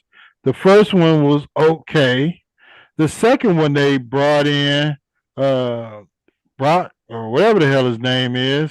He's a damn all-pro. He's the one from Georgia. Yeah, but we were doubling down on that Komet. guy from Georgia, right? No, they Notre Dame, I think. They picked 2 tight ends from Notre Dame's back-to-back years. Right in our backyard. And they put the first guy on the bench when they got the second guy because he's all damn pro. While we were sitting around, our brain trust was sitting around saying if Cole Komet can just give more effort once he starts learning how to block. And while he was snitching on Justin Fields the whole time. You know. But okay. All right. So I think we all agree Courtney Cronin is what the Hall guys were saying is that we're going to get another copper color quarterback and he's going to go through the same stuff man, y'all that wrong, they man. put Vince Evans. Look, they have a history of it. They put Vince Evans through it, bro. They put Justin Fields through it, bro. Brock and they're about to Bowers put your boy. No, I'm just talking about the tight end. Brock Bowers my fault. went to Georgia. He is not from Notre Dame. Okay, so it was Michael Myers or Mike Myers. Michael Myers. With Notre Dame. Brock Bowers came from Georgia. But they knew that guy from Notre Dame wasn't better than Brock Bowers. And then they went and got him. They went and got him. And he was on fire that rookie year. Yeah. And they didn't really have no receivers no top-notch receivers, and he still had a monster year. Absolutely. So we can make some moves and get rid of this guy we're paying 12, 15. I don't know how much they're paying. What about the man? Ain't that the linebacker? What they just gave this dude an extension, and ain't he one of the ones we were like, man, he's not that good no more. No. That was TJ. TJ they gave him an extension to. Who's the one we said wasn't that good no more? That's Edmonds, the middle linebacker. They need to move off of him, but you know, they're probably looking to increase some pressure on the offensive line to make Edmonds look decent. Well, you mean the defensive line? Yeah, if you get some beef up there, the defensive line, then it should help. You know, more pressure up front should help him. You know, yeah, and it should. But he's on a short leash. No, absolutely. Yeah. I think this is his last year. If he's not performing at a Pro Bowl level this year, he should. They'll draft our next Urlacher. Yeah. We got to have middle linebacker is a staple for the Bears, man. Come on, bro. You can't never have no weak soft. Even on off years when it wasn't like a star, they were still solid middle linebackers. Yeah, some guys go out there and thump. I mean, what was the guy from East St. Louis? He held it down for a minute. Brian, what was that his name? Oh yeah. My man. They said he was too slow and his arms were too short. It came from New England. Yeah. He held it down. Used to have Dante Jones. I mean, he wasn't no superstar. But he held it down, man. Until we got Urlacher, I think. We supposed to have a dog end, a dog 3 tech, and a dog linebacker and some hard hitting. Wasn't Roquan a middle linebacker, right? Yes. Well, they had him playing the wheels. Yeah, he should have had him at middle linebacker. He didn't fit Flus's system.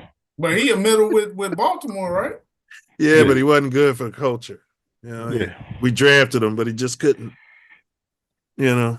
Yeah, but that's a staple of the Bears. You have to get a solid middle linebacker. Come on, we got away from who we are. We wanted to go out there in the Midwest and play Southern style football. You know, we got slap happy out there. All right, but we got what was you about to say? Brian Cox. Brian Cox was Brian Cox. Yeah. He was just slow and he couldn't. Yeah. Nobody respected him. He didn't come out there and slap you around out there on the field. He was ferocious though. He ready to fight. Absolutely. He's a cool guy too, man. He was he sang. I met him in the airport and down in East Boogie Joogie a couple times. He was cool. Yeah, Brian B. Cox. All right, this is Bella Simp's little dip, and it looks like, I don't know if it's his meds. It looks like she just hooked up with the plug, and she brought him his shit for the game, allegedly. But I don't know. But look, she could have brought it to the office. I can't make it any bigger, but there she is, putting it in his pocket. Oh, thank you. Mm-hmm. She's got access to the field. That's his little dip. It's 24-year-old dip. Yeah, I ain't mad for that. For Belichick? For Belichick. Yeah. Now imagine if that was a Lovie Smith. Give me your take, Diesel, and then I want to hear your take, Ace, on that.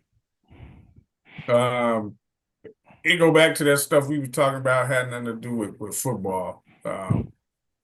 It's in our face. We got it harder than they do. It's no secret, right? That's just part of how it goes. When it's other people, they like, hey, they're giving a thumbs up, like, yeah, way to go. Yeah, coach. I'm happy for him. Like, yeah, if I was 65 years old, I'd be happy to have that young girl too. Oh my gosh, yeah, and then they be on her ass too, calling her a gold digger. Yeah. And then when it's us, it's a whole big thing. So he's making $10 million, and they supply him with all the blue pills and red pills and whatever the hell he needs to enjoy his life until his son takes over the team. Yeah, I mean, and the boosters probably made her part of the deal. And we got this 24-year-old right here that's gonna, give him I'm sure they do. Mm-hmm. That's probably in his contract. Look at it. Yeah. She's gonna put pills in your pocket before every game. You know what I mean? I don't know what those were. We're doing a lot of allegations here, but I agree with your overall point. Ace, you had something to say before we move on? Well, he's in North Carolina, so they're probably, the Jordan brand of baby blue pills that helps him enjoy his life in his mid-60s. Shout out to Bill Belichick and his little friend that helps him be the coach that he wants to be for the University of North Carolina Tar Heels. Big ups. Hey man, the mock drafts are showing. First off, Kyler Gordon inked the deal, as you guys well know. Extension, nice extension. Yeah, so let's see. Made him highest paid slot cornerback in the NFL. All right. In 15 games played during the 2024 season, he recorded a career best 75 tackles, 4 for loss, and 2 QB hits. However, he played only 77.5% of their defensive snaps, his lowest amount thus far in his 3-year career. Gordon earned a 76 overall PFF score, 20th among 222. That's great. Qualified corners. Performing well. He's played outside corner, blah, blah, blah, blah, blah, blah. All right. What was the money, Ace? I don't know. He got like $40 million or something ridiculous. 3 years, $40 million extension. Well, they plan on playing a lot more man-to-man with the D coordinator. He said it too. He's like, we're going to play, and they're going to be sending Jalen to follow the best receiver around for each team.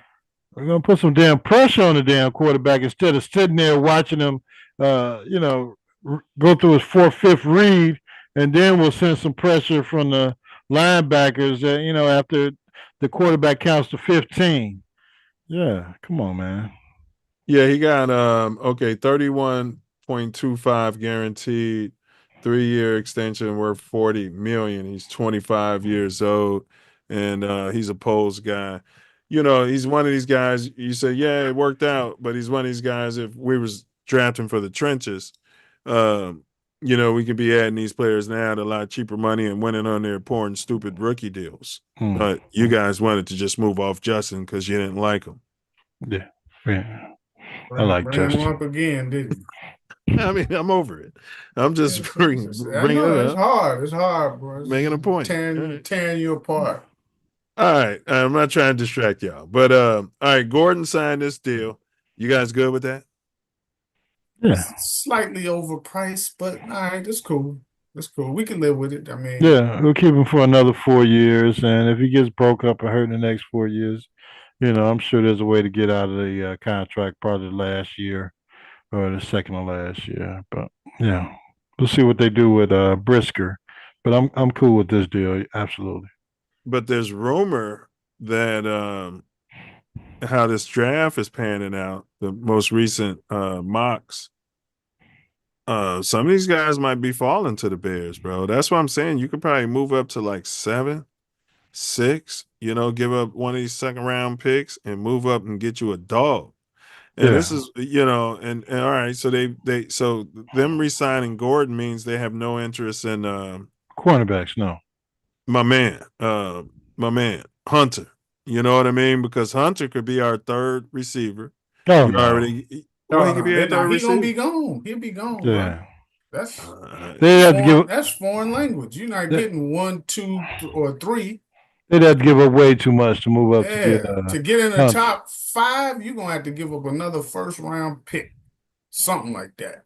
No interest. Well, you're not going to do it now that you re-signed Gordon, but you could have not done that and then moved up, used that draft capital, moved up, got that guy. You'd had your number 3 receiver and your number 2 corner. Yeah, if we would have kept Justin and that's what I was. Yes, thank you. There y'all go again. No, but that's what I was driving at. This is what the Hall people. You guys thought it was all about Justin. He came in the fourth quarter. We'd have been in position for the last draft to pick up a stud. We would have had a stud in the last draft, and we had a stud in the first round of this draft, possibly a top 3 pick, which would have been Travis Hunter or maybe Abdul Carter, had we would have went for the Hall. But unfortunately, we didn't go for the Hall. We wanted to go for the crochet generational. Yeah, start saying that every time. I say we should have if we still had Justin. If we should have drafted Mahomes, then we would never be in none of this position. I'm just going based on what the general manager said when he came into the city of Chicago. He was going to build his team to the draft, and we're going to take the North and never turn back. That's right. And he said Justin was his quarterback. We would have had Mahomes. We would have never been into this. Yeah. Well, he should have never drafted Trubisky. This general manager was after Mahomes. Yeah, we should have drafted Mahomes. I'd have been happy with Handy J over Trubisky. Yeah, but y'all don't fit, man. Some of these players are gonna drop, man. We just got to move up to like 7, bro. And that ain't gonna take more. Moving up 3 spots ain't gonna take more than one of those blue chip players is gonna be there because these cats are overvaluing the quarterback position again. But I don't think moving up will be necessary to get who we want. The Saints quarterback just got hurt. The drop dead gorgeous who's hurt. And they're going to end up taking probably Shador. Correct. So that's dropping one of those blue chips down there when you go down the line and you see what people got versus what they need. Yeah, we don't have to move up then. We can get that tackle out of Michigan if his arms are too short. His arms are. I don't want to hear that shit. According to PFF analytics, his arms are like 0.2 tenths of an inch short. I'm not making this up. Yeah, I don't listen to that crap. And they're gonna have to move him to guard. Mm-hmm. Just like who's the guy? Jalen Carter. He was off the field. He was travesty. There's no way we should take a player like that and his character in the Chicago Bears organization. Yeah, or Philly's quarterback. You can't win with a mobile quarterback. Yeah. The dude, the guy from Alabama, Milroe. Yeah. He's a nut, man. He's a splitting to me. He's a Jalen Hurts.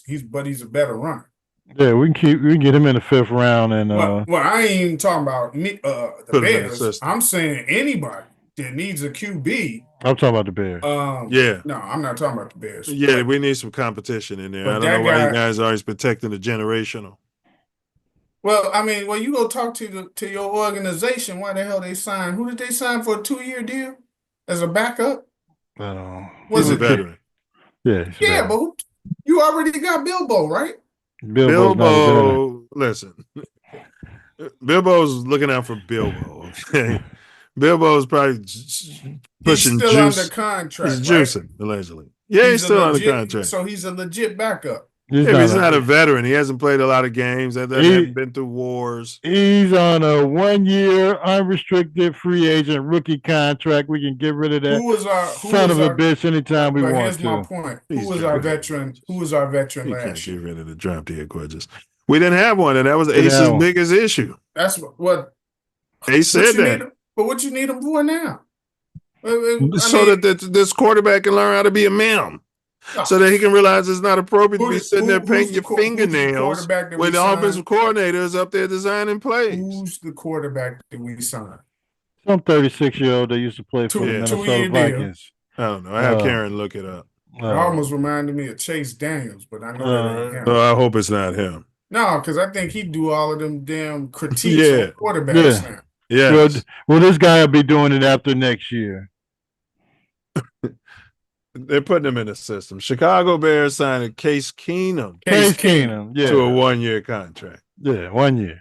He'll be dead gorgeous. He'll have his own podcast and doing everything on the NFL Network next year. Man, if Caleb in the third quarter getting sacked 7 times, Johnson gonna throw Case Keenum out there on that football field. Case Keenum, I'll bring the kid from Alabama out there and let him run around like Justin Fields and tie the team out there. So you'd move off Bilbo, you'd have Case Keenum and the Alabama kid in your quarterback room. You're damn right. Can't move off Bilbo. You can't. In like the second round, second or third. He'd probably be going in the second round. Because all right. Well, we get the second round pick on him. Nab him up. Put him in your quarterback room. I don't want him. But you could get him and then use him to trade to somebody else, though. That's something you can do. Because there are tons of teams that's going to need him. Man, if you get a guy like that and he comes in there and I'm in practice and he's doing what Jaden Daniels is doing it and Caleb's still running around there on Esquire, you know what I mean? Mm-hmm. Man, this kid is out there and we're moving off Caleb. Yeah. He's not Justin Fields. We can move right off him and we'll get this other kid in here on his rookie deal and win off his rookie deal, right? Save money for the Bears. Save money for the McCaskey family, Hallis family. Yeah, they need to save money. Yeah. But the draft, bro, seriously though, they're saying that, yes, since that New Orleans quarterback got hurt, that the way the draft is falling, I was listening to Mel Kiper, that it's going to be some of these blue chippers, bro, that's going to fall right in the Bears' laps once again. And Ace's favorite GM gets the high five, fart, smell everybody's fart, and do something. Rip the knobs off. Fire Ryan Poles. Did I say that this show? I haven't said it this show yet. Fire Ryan Poles. While he's ripping the knobs off. You can't fire him before the draft. This close to the draft. Why not? They fired Mike Malone 3 games before the playoffs. They did. So are you guys officially ready to move off Donovan and get him Malone in? Yeah, that was 3-4 years ago. You know, but would you seriously want to sign Malone? Like, we should be serious about this. Like, our organization should be getting up. We're the Bulls, for God's sakes. We should have signed the guy to Boston, even when he was having sex with the owner's wife and brought him here in Chicago. We could have took him down to Oblata. Yeah. That was said here on this show right away, but didn't fit the culture. Yeah.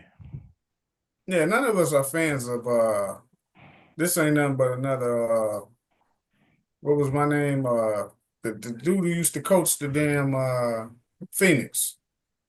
Granville Waiters? No, Westfield. Paul Westfield. Right? Oh, yeah, Paul Westphal. Westphal, whatever.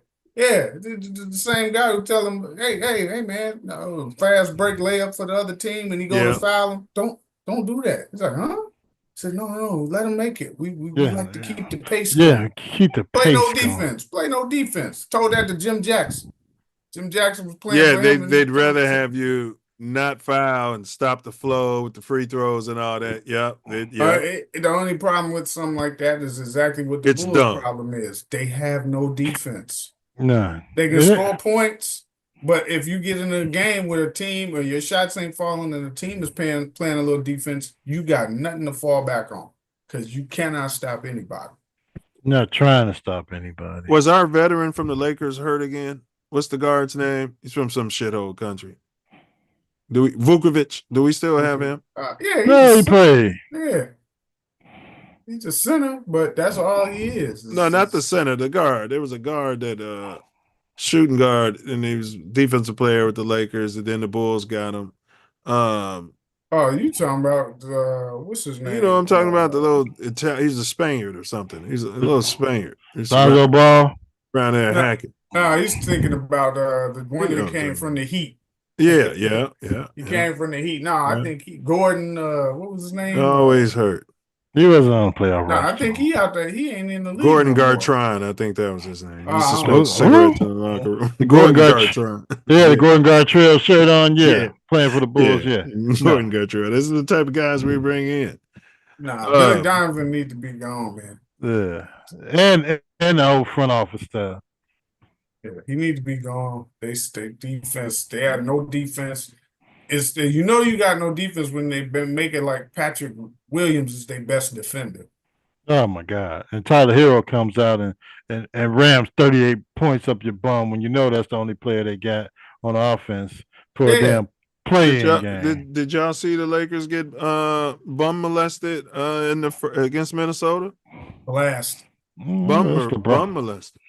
That's LeBron's team. Only thing I'd be happy about it if it was a different team. But I know Minnesota, man, they talk too much smack without showing enough action. So you won, but y'all be talking too much smack to the point where you never beat a team like the Lakers in the series. A 7-game series, especially with LeBron. Now LeBron will get to the finals and get swept, or even if they go up 2-0. Western Conference Finals. Minnesota. They're the type start of team, yapping. No, they already was yapping before the series started. Yeah, but they backed it up and went on there and beat the brakes off of it. But they're the kind of team that they can go up 2-0, go home, and let the Lakers win both them games. That's exactly how they are. This will be a 7-game series. Talk to me when they got 3 wins in the series, and then I'll believe it.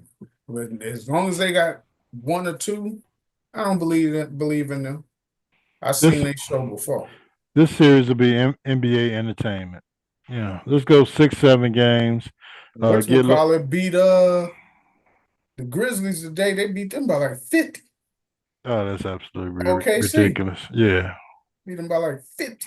How can you lose by 50 points in the playoffs? Playoffs? 50 something points, man. That is ridiculous. But the Grizzlies were the play-in team, so yeah.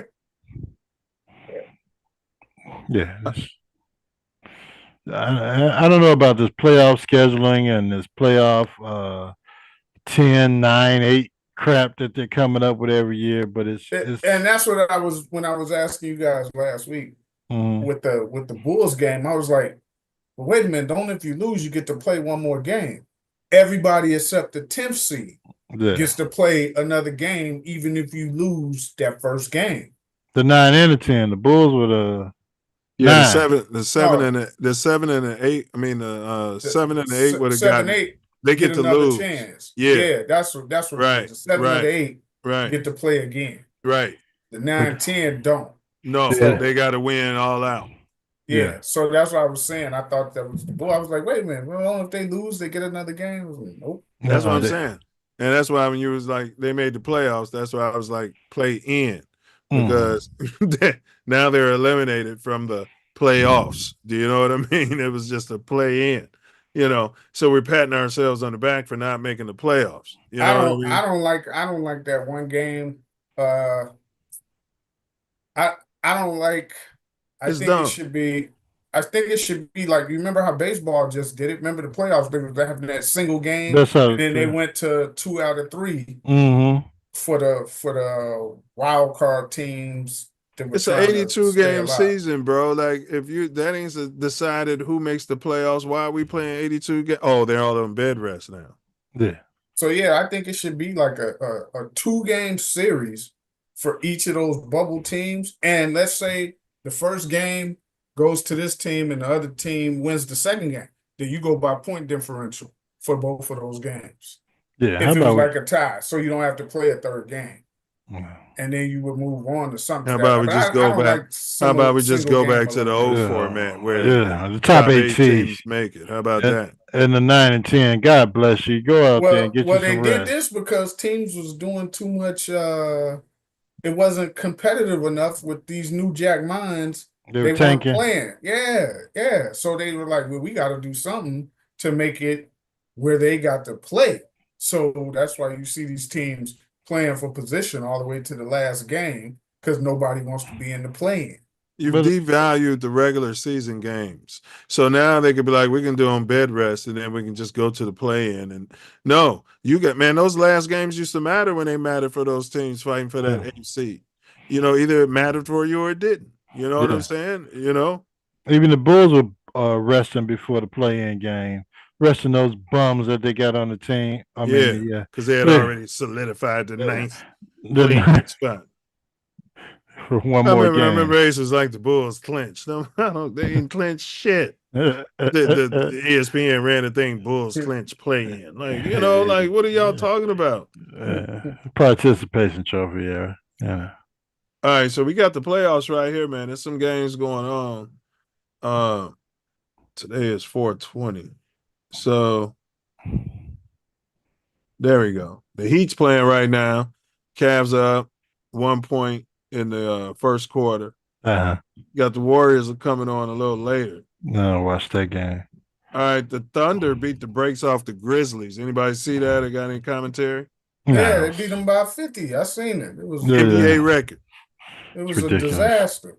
Who wants to watch a 50-point loss?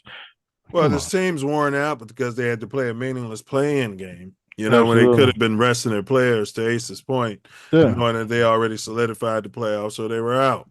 Yeah. You got them playing these games. And then you got the Celtics.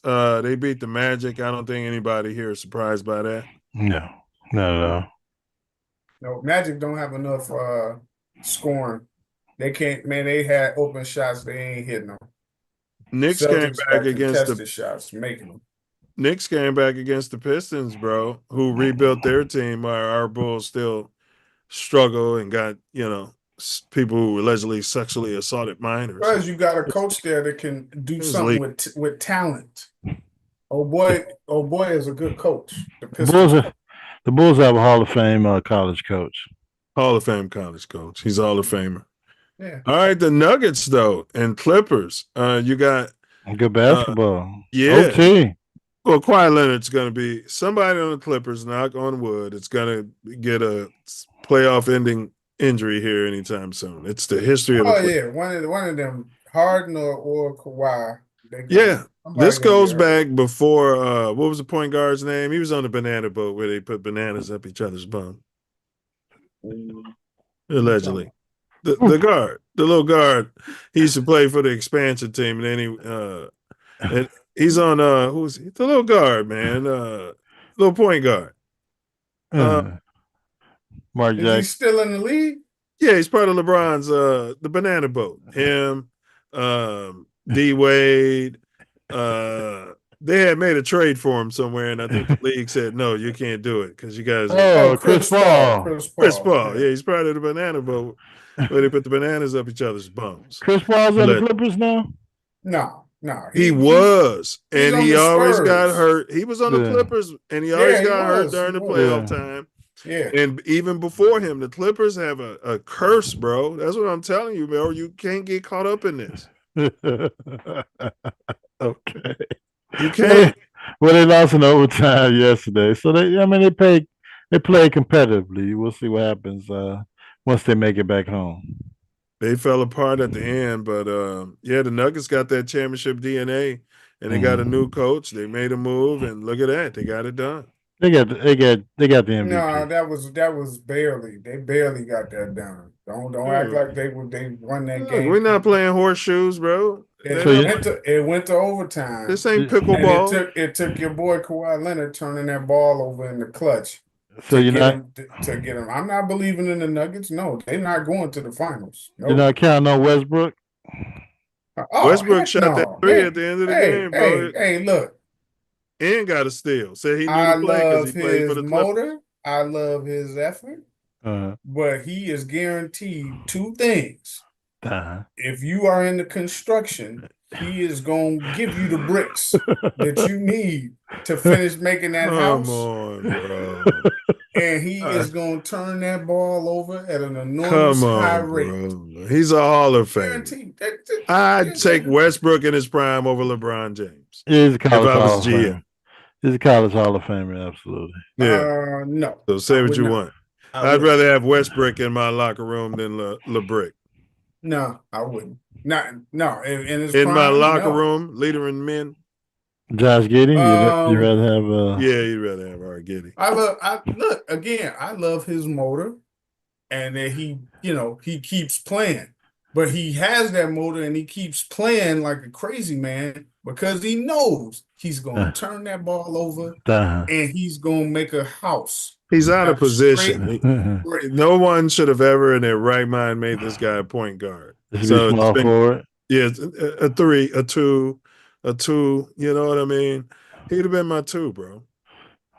Now look, what's his name? The coach that they fired was his biggest fan. Mike Malone. Yeah, so they're not going nowhere, bro. That's why they fired him. They will not. Yeah, that's why they fired him. Because Mike Malone loved. They said he was giving a special treat. Well, it was, but yeah. Were you on the banana boat? Come here, he was using him as the example. I saw you wearing your little skirt at the NBA walkthrough. You know what I mean? Yeah, that's what Mike Malone liked him. He was having allegedly inappropriate sexual relations. Little fantasies. Yeah. Where's your merce? Yeah, put the chapstick on. All right, we got the Pacers. You can't over the Bucks, bro. What's going on with the Bucks? And you had, bro, the guard for the Bucks who's not playing. Yapping it up on the sidelines. Yeah. Somebody Damian Lillard. Damian Lillard. When he comes back next season, he's gonna let him have it. Man, you hear me say this in all other sports. Availability. If he and this is a trend with him. He gets hurt. Just like Kawhi usually does now, hard on occasion. It's gonna happen. I call you guys. You guys are the GMs of the Bulls. And I say, give me our Giddey and this year's first round pick, no conditions, right? Which would be another year you don't have a first round pick, you buffoons. But then I would say definitely, I'm going to give you this kid here from Milwaukee. Dame Time. Yeah, Dame Time. And you're going to take on this. You don't want to? No, too much money. Hey, see that? I swear, you guys are some bougie Chicago fans. What do you mean he's a nice guy? Max guy, contract, and availability. Why am I pay this dude a max and he ain't gonna play but 40 games? I'd rather put the deal together that you wanted for the kid out of New Orleans than to go after this guy with a max contract who's never going to play in the playoffs, or he's going to get hurt a majority of the season and be out there yapping during the playoffs. Like, well, that makes sense. You sound like a younger guy, maybe put together some stuff maybe for a Ja Morant. He's been in the league a long time now when you think about it. He's been in the league, 13, 14, 15 years? He got some mileage on his and he's on record saying he doesn't care about championships. Means nothing to him. He absolutely said that. So he doesn't belong in Chicago. So no interest. Yeah, he did say that. One thing I can say about Alter Top, he does talk about championships and he does cry after losses. And that's what that same sweet thing I saw in Juju Watkins, crying after the game. You know what I mean? You know, being the girl that she was. You know what I mean? And crying in her mom's arms after a loss to Long Beach Poly at 13. She wasn't 22 though. Hey, Giannis might want to get up out of there after this year. Are you in on Giannis? He doesn't have bed rest. Giannis plays when he's healthy. No. I like Giannis. He's hurt a lot though that you're contradicting. You asked me, I said Giannis. I said I like Giannis because he's a soldier, meaning that he'll give you all he's got. Now, the price to get him, nah. You don't have to give up your whole team. Then what you gonna put around? You see what I'm saying? That's been the problem with Giannis. All these guys get suckered in by Lavishaw and Horowitz to sign these supermax deals, and then they don't understand Michael Jordan, Tom Brady. You know what I mean? And that's why LeBron struggled getting to so many finals and just can't get it done because he always wants that max money. But the way these teams are constructed, Patty Mahomes, you can get 3 max contracts under one team.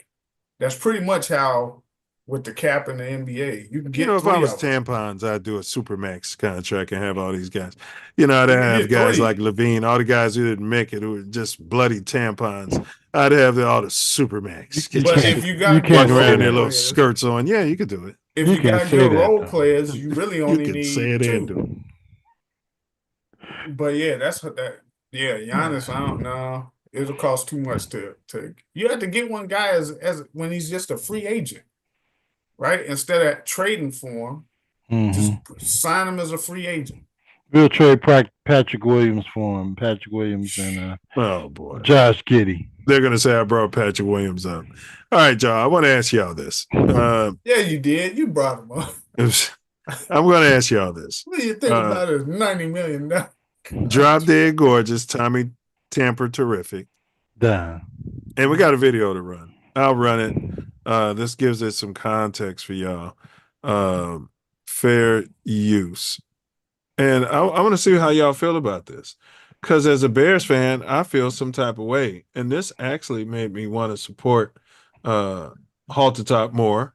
And I'm on record saying that he has that in him. And he's a dog. He's tough. And we found our quarterback. I want y'all to know I'm on record. But I'm still going to be on his ass. You know what I mean? Because they told me he was generational. Is it fair to him? I don't know. No. Caleb's our quarterback, too. Yeah, that's what I'm saying. I'm but is it fair? I don't know. But we'll see. I'm holding him to a different standard. Well, I just don't believe JF1 is supported like Hottopics has been supported within this last year. There's that name again. There it is again. Can't get rid of it. This guy has nightmares about JF1. Diesel Mahomes. Patrick Mahomes. No one has any of the JF1 guys ever said he's a Patty Mahomes or he ever be this or that. No. Has any of the generational Caleb guys ever said we were getting Patrick Mahomes and moans of you guys for Justin Fields? But you guys told me Caleb was Patrick as if Mahomes. He's won all of this stuff. So I'm like, well, why wasn't y'all crying the same way when we didn't draft Mahomes and we had a chance to? We were. No, you didn't cry like this. We did. The crying and boo-hooing that you guys we did. Yes, we were. We cried about Hurts. We wanted Hurts. I could see you on an Oprah special, both ways. There's no way we wanted a guy out of North Carolina that started one damn season driving a Toyota Camry to be the top 3 pick in the NFL draft. Move up and get for the Chicago Bears. Move up and get him and give it. Nobody wanted that. Oprah. Nobody wanted that. I haven't recovered. It's been almost. He's mischaracterizing. He's mischaracterizing our since they let Justin go. And it just really hurts. Nobody's even bringing up Justin. You keep bringing up Justin. You just brought him up again. You guys keep. You we're bringing up the Hall. 10 minutes in a segment without mentioning it. Without bringing about the 20 damn draft picks we could have had instead of. I told y'all I moved off Justin. I told y'all I've officially moved off Justin. And you mentioned him about 3-4 times since you said you moved off. Because we're talking about the Hall. It's inevitable. The franchise, they don't want to look at all the evidence, Ace. They don't want to look at all the evidence we're presenting. Yeah. You know how many draft picks we'd had in this draft right now? We'd had 10 picks in this draft and 8 picks in last year's draft. Yeah. And we'd have been out there headbanging. You guys are good to make them snide Mercer remark. If we had kept Justin, they told us we were getting a generational quarterback and we can win on this rookie deal. That means you guys got 2 to 3 more seasons to win with this rookie, and this is what me and Ace were saying. It makes no sense. He just finished his rookie season. My God. Yeah. God. You heard Courtney Cronin. You're so in love with. You heard Courtney Cronin, and she's an expert. Now you don't want to listen to her. But you listened to her analysis for Justin Fields. I ain't listened to nothing she said about Justin Fields. I told you before. I was talking about him long before she even came over here from ESPN to cover the Bears. So I don't need none of her analysis to give you on any person in the league. The few times I watched her and see she was a hater, I don't need to listen to her. What I need to listen to her for? I know all of this stuff without her. And all these studs available in the top 10, we that had all the draft capital we needed to move up and get whoever the hell we wanted. That's right. And then we could have brought in one of these lower tier quarterbacks this season to put in our quarterback room. Maybe the guys you guys brought up today, some sort of copper colored, could be in a quarterback room with veteran Justin Fields, learning under him how to be a ma'am and not how to paint his fingernails during it. This is when I paint my fingernails. This is when I paint my fingernails when the coach is going over the game plan. When I'm wearing my crocheted Nike jersey to the damn Bulls game. Because little barrettes on his little braids are so tight, sitting there and with no oxygen coming through his head. I'm only gonna look at this renter receiver we brought in on a 1-year deal. I'm not gonna look at DJ Moore and Cole Kmet and the other guys who are gonna be here with me because I don't have any concept of that. But I'm generational. I want the generational Fields and bounce around. Nobody ever said Fields. Nobody ever said. We just we need to build a team around him. That's all we were saying. If you can build a team behind Mr. Irrelevant in San Francisco, then guess what? I'd take him over Fields in a heartbeat. I'm sure you would. I'd take him in a heartbeat. Give me Brock Purdy. I'd take him and I'll make him. We'll see how you feel at the end of this season after those guys that he had to let go to get that $40 million contract, and that's right, and the bums that are left. That's right, because they're not winning on his rookie deal. I'll still take him. They did, and they didn't. They didn't get a Super Bowl. They didn't win anything. Right. So we could have been in the playoffs right now with Justin Fields. We'd have been in the playoffs last season with Justin. We'd have been in the playoffs this season with Justin. So there we see, but he don't care. But then when it's drop dead gorgeous Brock Purdy, drop dead gorgeous Brock Purdy, we'll be going out to 6 games this year. 6 games. 3. Over under 6 games with Brock Purdy not playing anymore this year. Ace, do you want to talk about the coaching staff Justin played under the whole time? Total idiots. 3 years, and he never got us to the play. They fired his first coach because he was an idiot, and then his second coach was the first coach in Bears history to be fired in the middle of a damn season. Another idiot. And then your generational first overall, and you didn't want the Hall, loses the Bears record, almost lost 11 straight games. Never happened in the history of Chicago football, and you're bringing up Justin Fields all throughout this pod. You're still supporting the clown general manager that they had. Fire Ryan Poles. If I didn't say it this telecast, fire Ryan Poles. He is a Poles supporter. Yeah, you want to support this son of a gun because the new coaching staff came in with all these veteran coaches and veteran coordinators and telling them the players he needs, and now all of a sudden he's a damn genius. All of a sudden. Yeah. I mean, look, you're trying to now you see what you're trying to do. You're trying to low key give the coaching staff credit for stuff they haven't even done yet. They haven't won no games. I'm just telling you ideas that haven't happened in the last 3 years. Whether they do or don't, you're gonna be trying to say Fields didn't have nothing. And he's married to a kid. Didn't have nothing to do with it if they win, and if they lose, it's his fault. See, nobody's throwing that out there. Get the fuck out of here. All right, hold on. Let me run this because this is the last segment. All right, hold on. I want to run this and get y'all take. All right. If Caleb doesn't pan, Caleb grows. Come on, Karen. That guy stinks, by the way. We don't want that. Happy Easter from Central Oklahoma. The NBA's best team during the regular season, the Oklahoma City Thunder. Thought I had it all set up. Well, my fault. You guys go ahead. Give me some hubbub here where I see what the hell's going on. Yeah. I mean, come on. We know Ryan Poles is limited at best in his ability as a general manager. He showed that over the last few seasons for the Chicago Bears. And I'll reiterate my point that I reiterate every show. Fire Ryan Poles, bring somebody in here that can find some football players that want to play damn football, not worried about their character and what kind of car they drive, how they feel in the off season and all that crap. We need general manager that wants some football players that's going to come in here, wreck the quarterback, run through the damn defensive line, and make some plays happen for the coaching staff that you just gave $13 million to coach for the Chicago Bears. And that's the sentiment I have right now. Fire. Good for you. That's good for you. Ryan Poles. All of everything that's been acquired, he should get credit for if they do. Oh man, come on, man. He should. He should. The same way you're gonna criticize him Davis. when they lose. Davis. Clay, Vegas Jones, the Davis kid from Tennessee. Hall of Fame Jones. Yes, he moved off Hall of Fame Jones. That was a reason for Chris Claypool. firing him. Who are other bums that got in the third round that didn't pan out? But hold on, Diesel's making a point. Because all of the pink media is not giving Poles any credit for anything. They're all coming out there and suggesting that it's Drop Dead Gorgeous, Ben Johnson, Dennis Allen, and all these are their decisions. So to Diesel's point, he's standing up for the brother.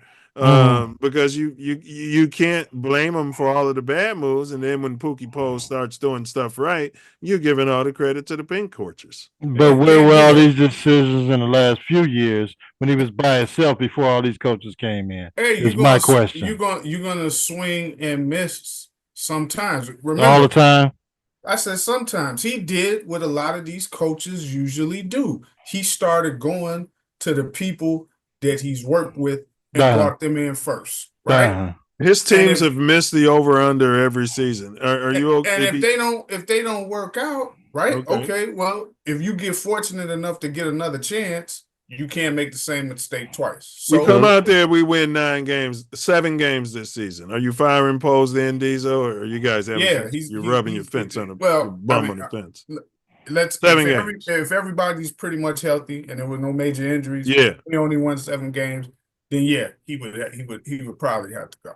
Right, he should have been fired 2 years ago when he won 7 damn games. He said probably, Ace. He's still rubbing his fist. Because I'm saying probably. Ace is saying you're going to watch him. I want to see 10 games next season. I want to see who. But you moved off Justin Fields, though, bro. Good riddance. Right. Keep going back to that. All right, go ahead. My bad. Go ahead, bro. If we get a legit running back, right? A legit one. Yeah. We got a generational quarterback. We don't need that. And then we only win 7 games, right? Oh my gosh. Then there's a problem. Well, Ace's point, you told us we were getting a quarterback. You're supposed to have a quarterback who makes everybody better and you can win, and all the stuff Fields was getting blamed for. The great quarterback would be able to overcome all those things. Get sacked 68 times. With that fucking Fields. Fucking Fields. Right. Just keep mentioning them. Got nothing to do with Fields. Last Fields I had was them cookies, Miss Fields cookies. One of them Fields. Quit mentioning Fields. Oh my gosh. If we get a good running back in this draft, he's gonna make the quarterback better, right? Make the team better, man. You know. Justin didn't need that. No, he didn't need none of that. He did have Montgomery, right? No, Justin he didn't. Montgomery? They got rid of him. No, then he had him. He had Montgomery, and he had old boy that we traded last year. Who went to Cincinnati when they traded him. Oh, Vegas Jones? No, the running back. What was the backup for David Montgomery? Herbert. He was, and that was a formidable duo. Yeah, all that stuff was working because of the way the defense had to line up to stop Justin from running. If I'm correct, we did lead the league in rushing. Yeah, because of how the defense had to use gimmick defenses to stop Justin from running. And none of y'all like that. Yeah, he hates a running quarterback. Yeah. This guy hates guys like should be in the Hall of Fame, Vince Evans. Well, this guy talks about Vince Evans. I can't talk about Justin. He should be in the Hall of Shame if you wanted a hall to put him in. If it's a Hall of Fame for interceptions thrown, then put Vince Evans. Vince Evans was throwing to Brian Bashnagel. His number 1 receiver is Walter Payton. Bagels Bagels was right on 57th and right by Drop Dead Gorgeous William Rich School. Tom Brady, he's one of the shining stars of this league, and because now it's Tom Brady, he can do whatever he wants. Really? Does anybody say a word when Magic reaches out to guys because he has a relationship? Oh, he happens to own a football and a basketball team, and no one says a word. Not a freaking word. Wow. Come on, this is just some of the dumbest conversation that we're wasting our breath on. The visual of. By the way, just for posterity's sake, Magic Johnson was fined $500,000 for violating the NBA's anti-tampering rule when talking about players that he liked and speaking with them, and he said that's on me. Brady should at least get fined for this. It can't. A little tongue to come out. Look at it. It can't happen. So I want you to ease up on Irvin. That's enough of that. Whatever. Leave Irvin alone. He was choking on that crow. Did you see that, bro? I was in the comments before the dude did the fact check on him, talking about Magic Johnson never got this. He brought up Magic Johnson, bro. Said Magic Johnson never got for tampering. So what happened is Brady was at some event where they were opening football cards, and he got a Caleb Williams card, bro. And he FaceTimed Caleb Williams, right? Do you have a problem with that? Yes. It's your quarterback. Yeah. You moved off Justin to save the McCaskey Hallis family money. Save him. Blamed him for everything. Said you gotta win with the rookie deal. Yeah, because Justin ain't processed. Well, when he FaceTimed him, what did he say? Did he say anything in regards to? I got your rookie card, and I'm rubbing your bum right here and using my influence over you, so that when you move off of the Bears in your third, fourth year, we can scapegoat the Bears, and then we can get you in the Raiders. He didn't say all that. So now let's go back recently. So doesn't matter what he says. No, I don't, because it does matter, because if it's in the context of just getting a sports car, so you could be at. You know how many times players and stuff, hey, can you sign my jersey for my son or for me or hat or something after a game, right? What's the rule book say? So they do that all the time. I don't see players and stuff getting fined, coaches and stuff on the field. You see refs doing it all the time. We're talking about owners. Again, that's why I asked what's the context of what he was saying. Now, remember, they just got in trouble a couple of years ago with Tampa, Brady trying to go to Miami. Remember? So he's got history of tampering. Yeah, but that was actually trying to go to the team. He wasn't no owner. He was trying to go play for them. And that was like so I think he got fined for that. Somebody FaceTimes your girl. Right? You know what I mean? They're FaceTiming your girl. You need to know the context. Do you need context? If he knows her or he works with her, FaceTime. Whatever it may be, whatever the issue is, I ain't like no reason to be FaceTiming here, Jim. Yeah, it's rubbing the bone. If he FaceTime, hey man, I pulled your rookie card, man. That's what he was doing. So he's influencing them to like him so that when his free agency time comes up, he can go out there and get courted like a little BI, put your halter top on and bring your, we're going to paint nails together, you know what I mean, and be Drop Dead Gorgeous, and you can come back out here to LA or Las Vegas. Now, if he says something like that to that effect where he's like, look, man, I pulled But he's courting him is what I'm saying, bro. He ain't going to be dumb enough to say that right now. He's becoming a friend. They got rules against it. I don't see it that way, bro. I don't see it that way. Well, they saw it like that with Magic Johnson, and they fined him. But that was the NBA, and he's colored, and he was basically recruiting a player. No, he wasn't. All he did was told the players something to the effect of, "I like your game, keep working hard, blah blah blah," like that. That was it. He didn't say, "Hey, your next free agency deal come up. Hit up your boy." You know what I'm saying? I got a good deal for you. I got your card. Man, the Lakers would love to have this player. Something to that effect. I'll look it up. It wasn't just I like your game. It was something to the effect of the Lakers would love to have a player like that I'll look it up. Something to that effect. Yeah. And you're a 1% owner, so we're gonna find you for talking to this player about how he likes your game. Because when the statement that he made is more leading to be made to trying to get you to come on a team. But if you just getting a sports card from a thing and you FaceTime the person and say, "Hey man, I just got your sports card," I don't really see that as trying to recruit. So you got no problems if he FaceTime your quarterback and they're on there wearing the halter tops and pulling the nipples like it's an OnlyFans video. Ripping the knobs off. Yeah, you need to know context. I would need to know what he said during the FaceTime. Because he's drop dead gorgeous. Oh, hold it. Magic Johnson wasn't even FaceTiming him. Magic Johnson he was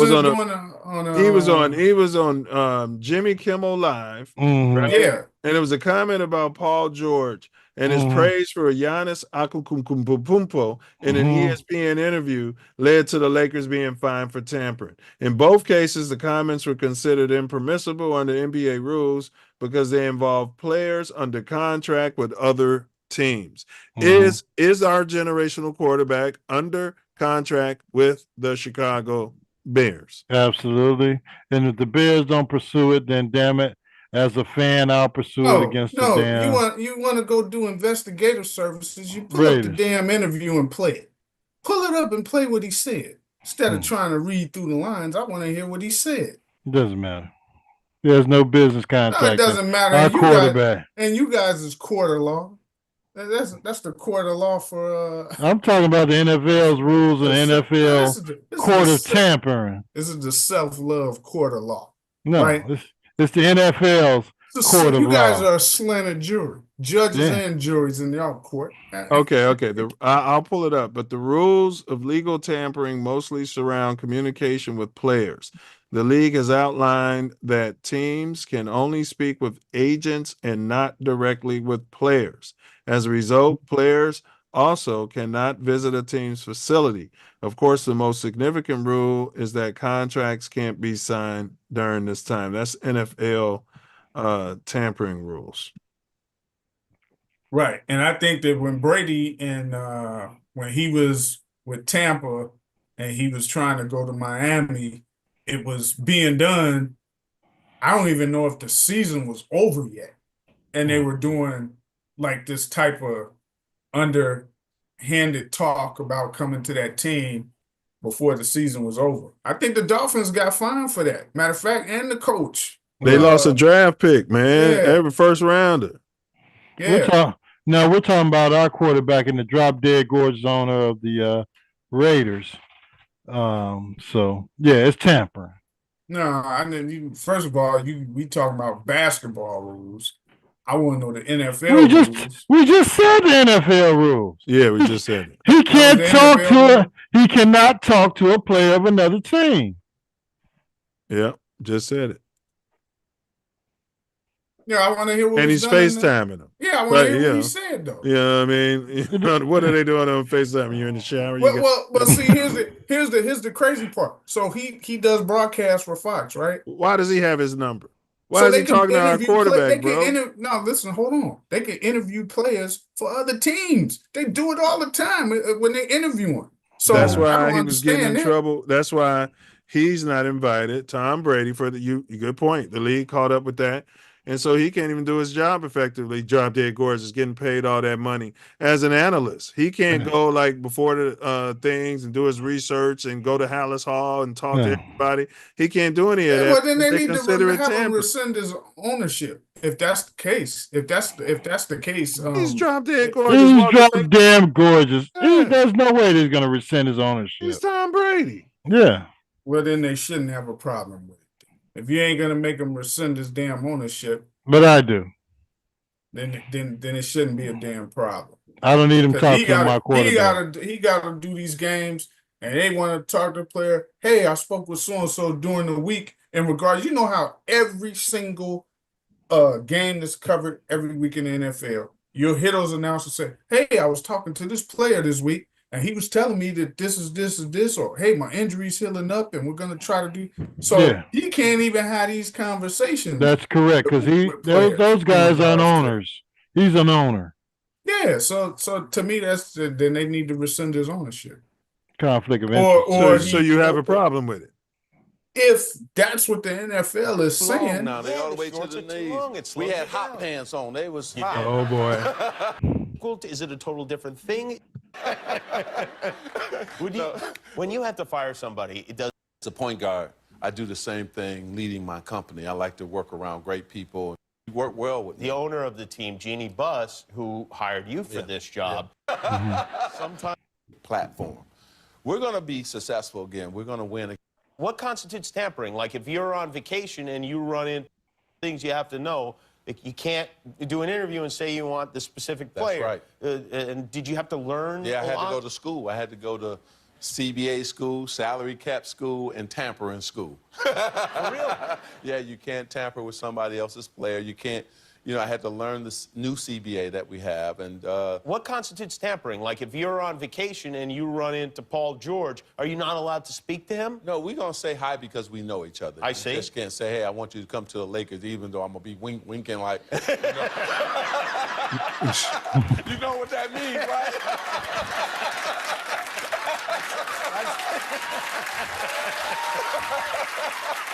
And you guys sit there and take in the city of Chicago. Who called you? Did you get a lot of people calling you? Yeah, President Clinton, I mean. Oh, wow. Oh, man. Pat Riley, Denzel, everyone. Did you speak to Larry Bird? Larry Bird. If he put on them green little tight shorts they used to wear, I want to kill him. Man, this guy comes out there talking about hot pants and tight shorts. Enough of this. I don't know really what he said. All right. So basically, he's saying you can speak to players and stuff. You just can't do anything that leads you to. But if you run up on them, bro, you can't be calling them, bro. So you're saying he was fine after this interview? No, because he went and alluded to exactly what he said he learned in the school, CBA school, the tampering school. He went and alluded to it right after he said, you ain't supposed to do stuff like that. Wink, wink, wink, wink, wink. Right. So Tom Brady is pulling his nipples and winking at your quarterback. Ripping his knobs off, yeah. Again, he has his card. He could have called his agent and said, man, so that should be online, I got his rookie card. It should be online when he went live and called Kate. He didn't go live. He FaceTimed him. Yeah. Went live. That's the same thing, bro. So do you got that footage of when he FaceTimed him? Let me see. See if you can find it. That's the key is what did he say when he FaceTimed? He said, I ripped my nipples off when I got your rookie's card. And I'm going to be using baby oil tonight while I'm looking at it. I'm signing it. I want you to be a better player this year. You're going to be a better player and he was alluding to gambling, actually. I want you to be a better player this year because I have your rookie card. Did he say that? Yes, he did. See? So, yeah. All right, here we go. We pulled it. I think we found something here. I don't know what the repercussions of the tampering are, but, it was definitely, if you want to take it to this fact. Listen, I just pulled one of your cards, autographed. That's a pretty good one, right? Is it going to be worth more or less after this coming season? That's what I want to know. All right, good. That's what I want to hear. Hey. Okay, Diesel, there you go. Yeah, I don't know, bro. That's like he's on some collectible stuff. If you're going to have a good season or a bad season. I mean, that ain't like, hey, I want you to come join us. Or, you know what I mean? He's building a rapport and a relationship with this kid who he's going to flirt. It's called grooming. Well, he's already got a relationship with him. The same way you would say, hey, man, hey, how you doing? Look, I just bought your rookie card. Sign it for me. But this kid is the Bears' property. Papa Bear Hallis is rolling over in his grave. No, he's not property. He's just under contract with the Bears. He's still a human being, which you can say hi to. Well, if they're owners and they're in the contract, what did the NFL say? Let me ask you this. What did the NFL say? We haven't filed a grievance against the damn Raiders yet. So the NFL ain't said nothing. They haven't had to say anything because there was no grievance the league filed. steps in. No, they don't. Well, the Bears didn't say nothing, right? Yeah, they're dealing with the death of Virginia McCaskey, and we got So they ain't saying nothing. So this is you guys again just trying to pull healthy teeth out of the mouth. It's the entire NFL that's saying that this is a problem, that the owner of the Los Angeles or Las Vegas Raiders is speaking with a player from a current NFL team while he's a current NFL owner. Well, no. And let's not forget, the NFL initially found the Miami Dolphins guilty of tampering with Tom Brady and Sean Payton while they were under contract with other teams. Right. This kid's under contract with another team. But that tampering that you're not mentioning what they did, though. You're saying that they were tampering, that you got to say what they were doing. They were trying to get them to come to that organization. Allegedly. Before the free agent period or any of that, while they were still under contract. All right, so you running a car wash. You got Rerun and Raj and Pookie and Ray working. You got a business going. And the guy from the BD car wash from around the corner on King Drive is FaceTiming your employees. You ain't got a problem with that? What is he FaceTiming them about? Come over. Man, I want to go work. Man, he seemed cool. I'm gonna leave Diesel car wash and I'm gonna go over there and work with the BDs. Man, he cool. He be FaceTiming me and pulling his nipples and shit. I don't know what he's FaceTiming them about, but exactly that's the whole point. What are you FaceTiming my guys about? You know what I'm saying? But what is this guy FaceTiming my daughter about? What are they talking about? I don't give a fuck what they talking about. He's got his own family. I got my own family. Well, he just bought a rookie card in high school, so he's FaceTiming it. You know? I don't know. That's the whole point. Because you're talking about a car wash, if he's FaceTiming this guy about a card, I don't know, bro. That don't seem like tampering to me. It's all contract law, and you're not you don't feel that contract law is a problem. With it depends teams. it depends on what the contract says. If the contract says you can't speak to players of other teams, this is Yahoo. Here's the issue, and it's not just Mouthpiece included discussing this. Williams and Brady appear to have a butt buddy friendship brewing. They didn't say butt buddy, which is only good news for Bears fans.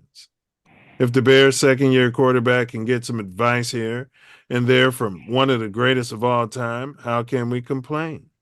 Brady has been more and more involved in the booming sports card market, opening card vault stores.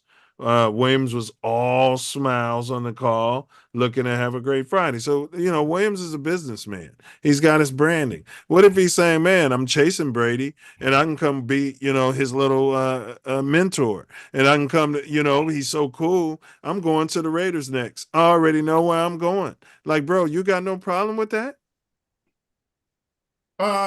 No, because if that's where he wants to go, he's gonna go there anyway when he's a free But you agent. moved off Justin Fields for this kid.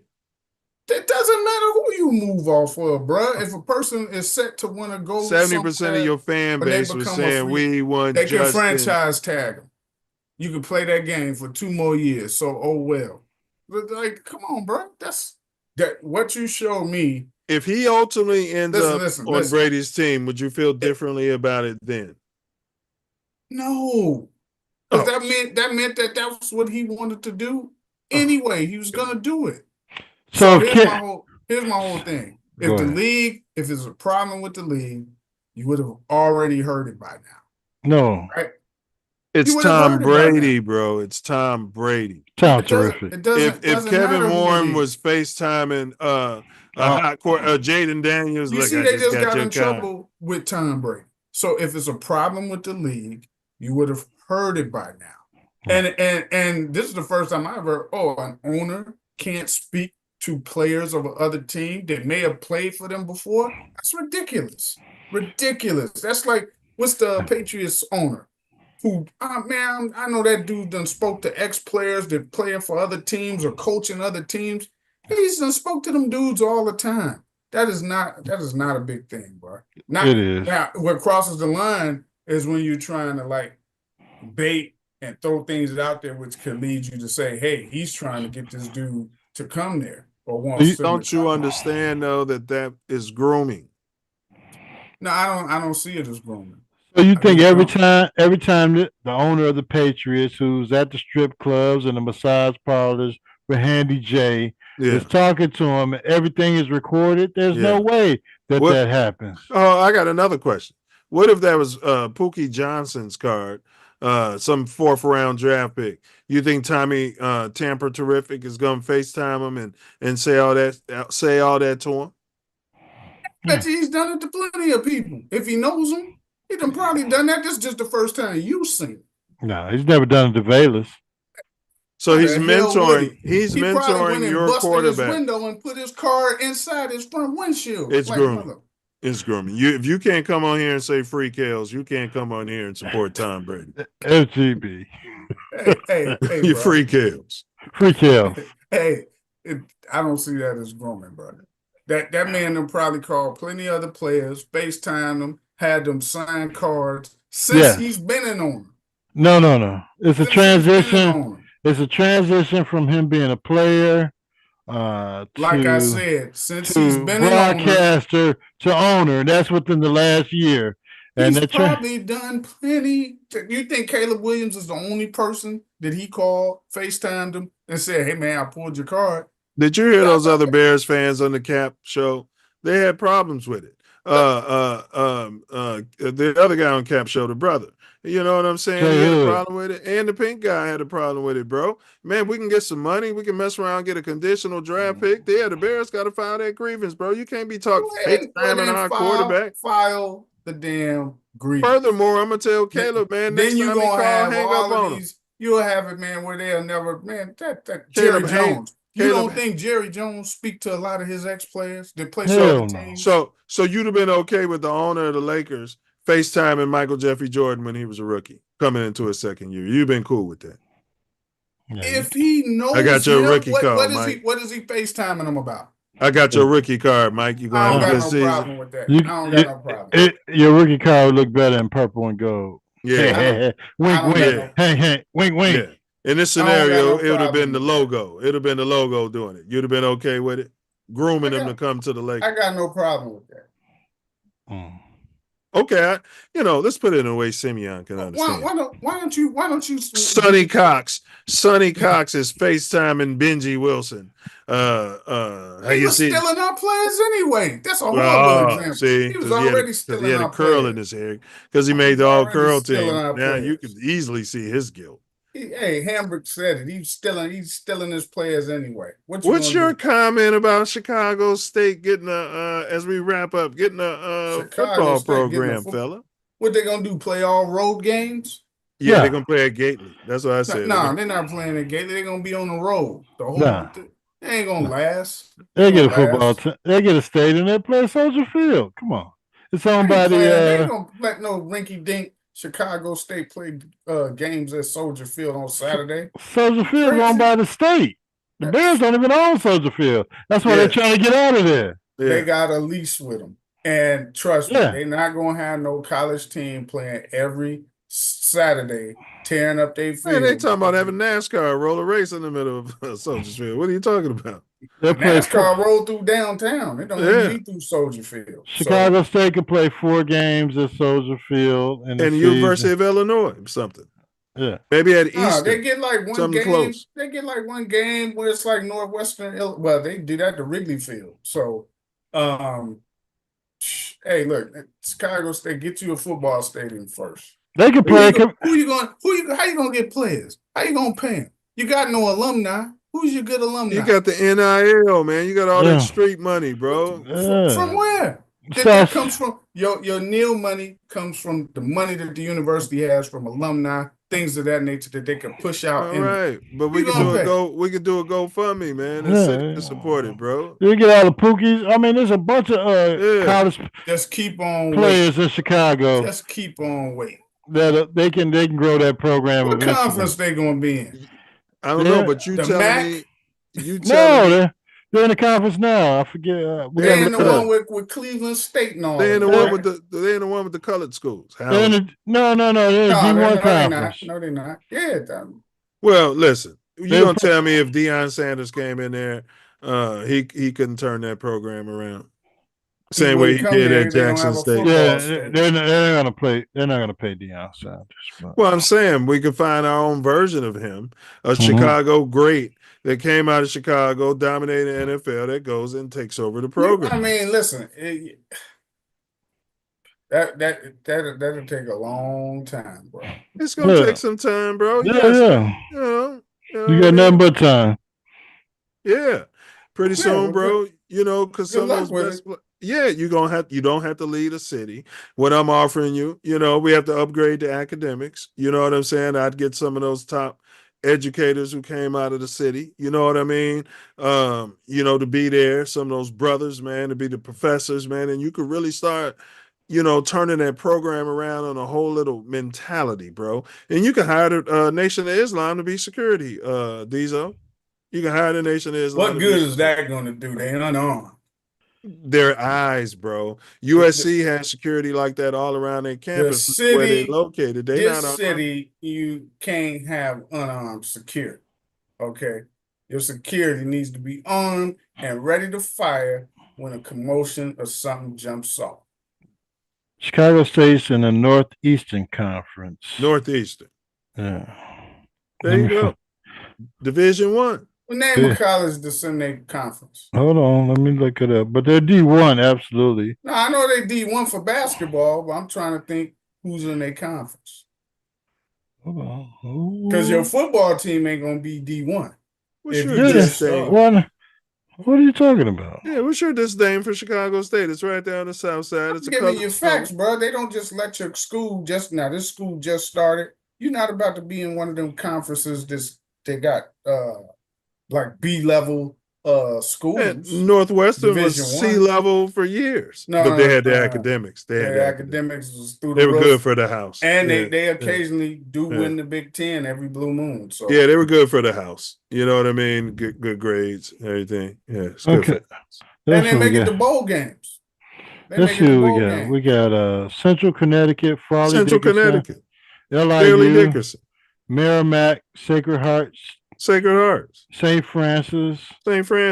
Yeah, but that's for basketball. That's for basketball. Brooklyn, St. Francis University, St. Stonehill. Francis. I mean, these are teams that can play And football half of them against. schools that he's naming don't have football teams. Yeah, They got basketball programs. They'll All have of them games, bro. They're going to schedule games. They're going to play out there on the hallowed grounds of Gately. They wouldn't be, but that doesn't necessarily mean they would be in that conference for football. They just got to rebuild Gately. That way it could be used. Gately, what's this Gately, man? There is no damn Gately. Gately is not for Gately Stadium. No, bro. Gately You know how many can't great even players hold. play? Did you know how many people? Gately can't hold what you need for a That's what I say. potential You tear it college down crowd. and you rebuild it right there on the Nah, south. bro, you just build one at Chicago State. All that grassland they got over there. They say they're starting in December. They're starting in 2026. They're going to be a D1 college football team in the Northeastern Conference. Chicago State. And you wouldn't send your kid there. Man, look here. I tell you what, you're lucky we can't bet our own college teams in the state of Illinois. Because I'd make a fortune on them getting their butts spanked.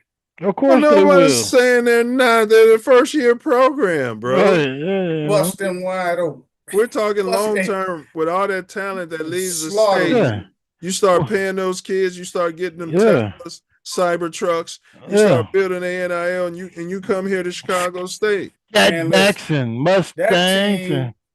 Teams taking ain't pictures with the you know how rappers. teams play you for your tune-up game, your tighten-up game? You don't know what they did at UNLV. They're not even going to want to play them for their tighten.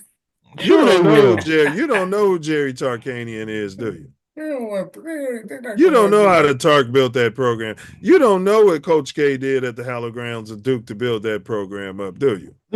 Yeah, bum rate. Hey man, you talking about basketball? I'm talking about football. Well, I mean, you got to start somewhere, bro. Two different Ace made a good things. point, bro. You could be a feeder out them East St. Louis schools, feeder some of those B-style players out of the Buffalo Groves and all that. Get them Do you know what the B players go to? conferences like the MAC, stuff like that. Now that when they go to Chicago State and get Where them, they actually got Neil get them money. a scat back. Where they actually start have winning Neil games money. 65-0 in those games. Get some national talk about the big schools don't want to schedule them. University of Illinois don't want to schedule them. University of Illinois don't want to play at them. We don't Chicago want to State. play no tightener with Chicago State. Hey, you little Pookie out the CPS. You know how at the end of the year when they calculate your ratings, You don't think they can be up to academic standards. No, that's you don't think they can turn it around like Simeon turned around. We don't know what's in his heart. Yeah, he's bougie now that Simeon's turned it around. You know what I mean? Yeah. Your strength of schedule, man, you're not gonna want to play them. They're gonna be like, no, that strength of schedule, that was the lowest out of all of the college scholastic teams. Well, Chicago State, no. They're not looking to play teams that are going to be in the BCS playoff. They're playing, bro. You make Michelle Obama one of the trustees, bro. Yeah. Right there, instant. You got boom. Scottie Pippen, you bring maybe not Scottie Pippen, but Michelle Obama could definitely be a trustee. You know what I'm saying? And you start getting certain people. What's his name? Pookie Jackson, Jesse Jackson's son. You get certain people to put on the trustee team that are big on education. Good luck with them, man. Jared Payton, you bring in the Payton family. One game next year, I'll be shocked. Get Nick Anderson involved in the basketball program. Don't you think these people got alliances to where they came from? They don't have no alliance to Chicago State. They got alliance to where they came from. That's what's wrong with your programming. Damn Chicago State, the places they came from don't have any alliances towards them. The hell if they don't, you just don't be knowing about it. We don't. Go back to all them schools that these people came from. They Jared Payton's a Chicagoan. Ace, was it tampering in your mind? Absolutely, it was tampering. No.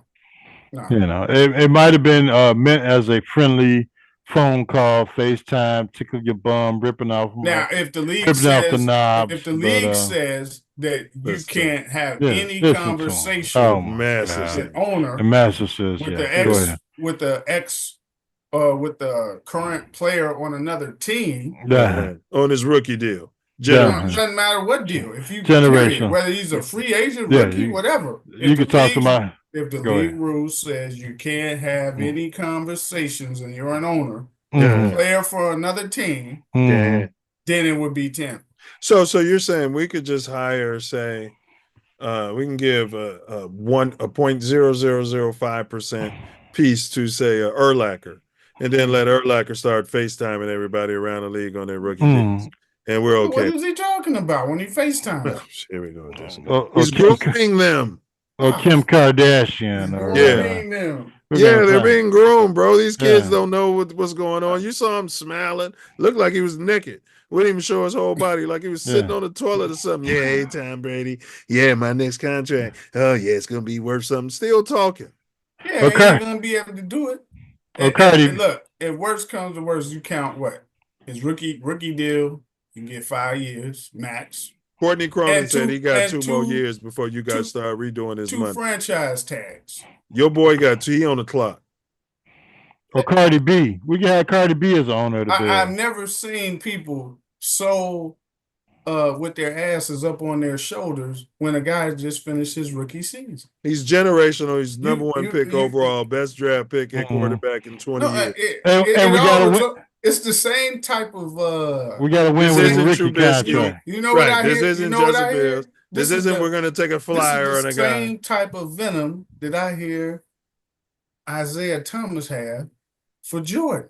Oh no! And it's the same type of stuff that you guys have for Fields that you use as a catalyst to attack Caleb Williams. You're delusional. It's the same thing. You were wearing Chicago King basketball jackets, walking around Simeon, weren't you? The same way that Rich Paul tried to say there was no big 3. There's only a big 2 to try to justify LeBron's greatness even more as compared to Jordan. Because Jordan never had no big 3, right? It's the same type of thing. You guys are so hurt by Fields, you just can't let it go. Rich Paul has been sucking LeBron's teeth since high school. This guy would take the call from Sonny Cox and let him right in the back door of Simeon High School. Give him the playbook. Yeah. Yeah.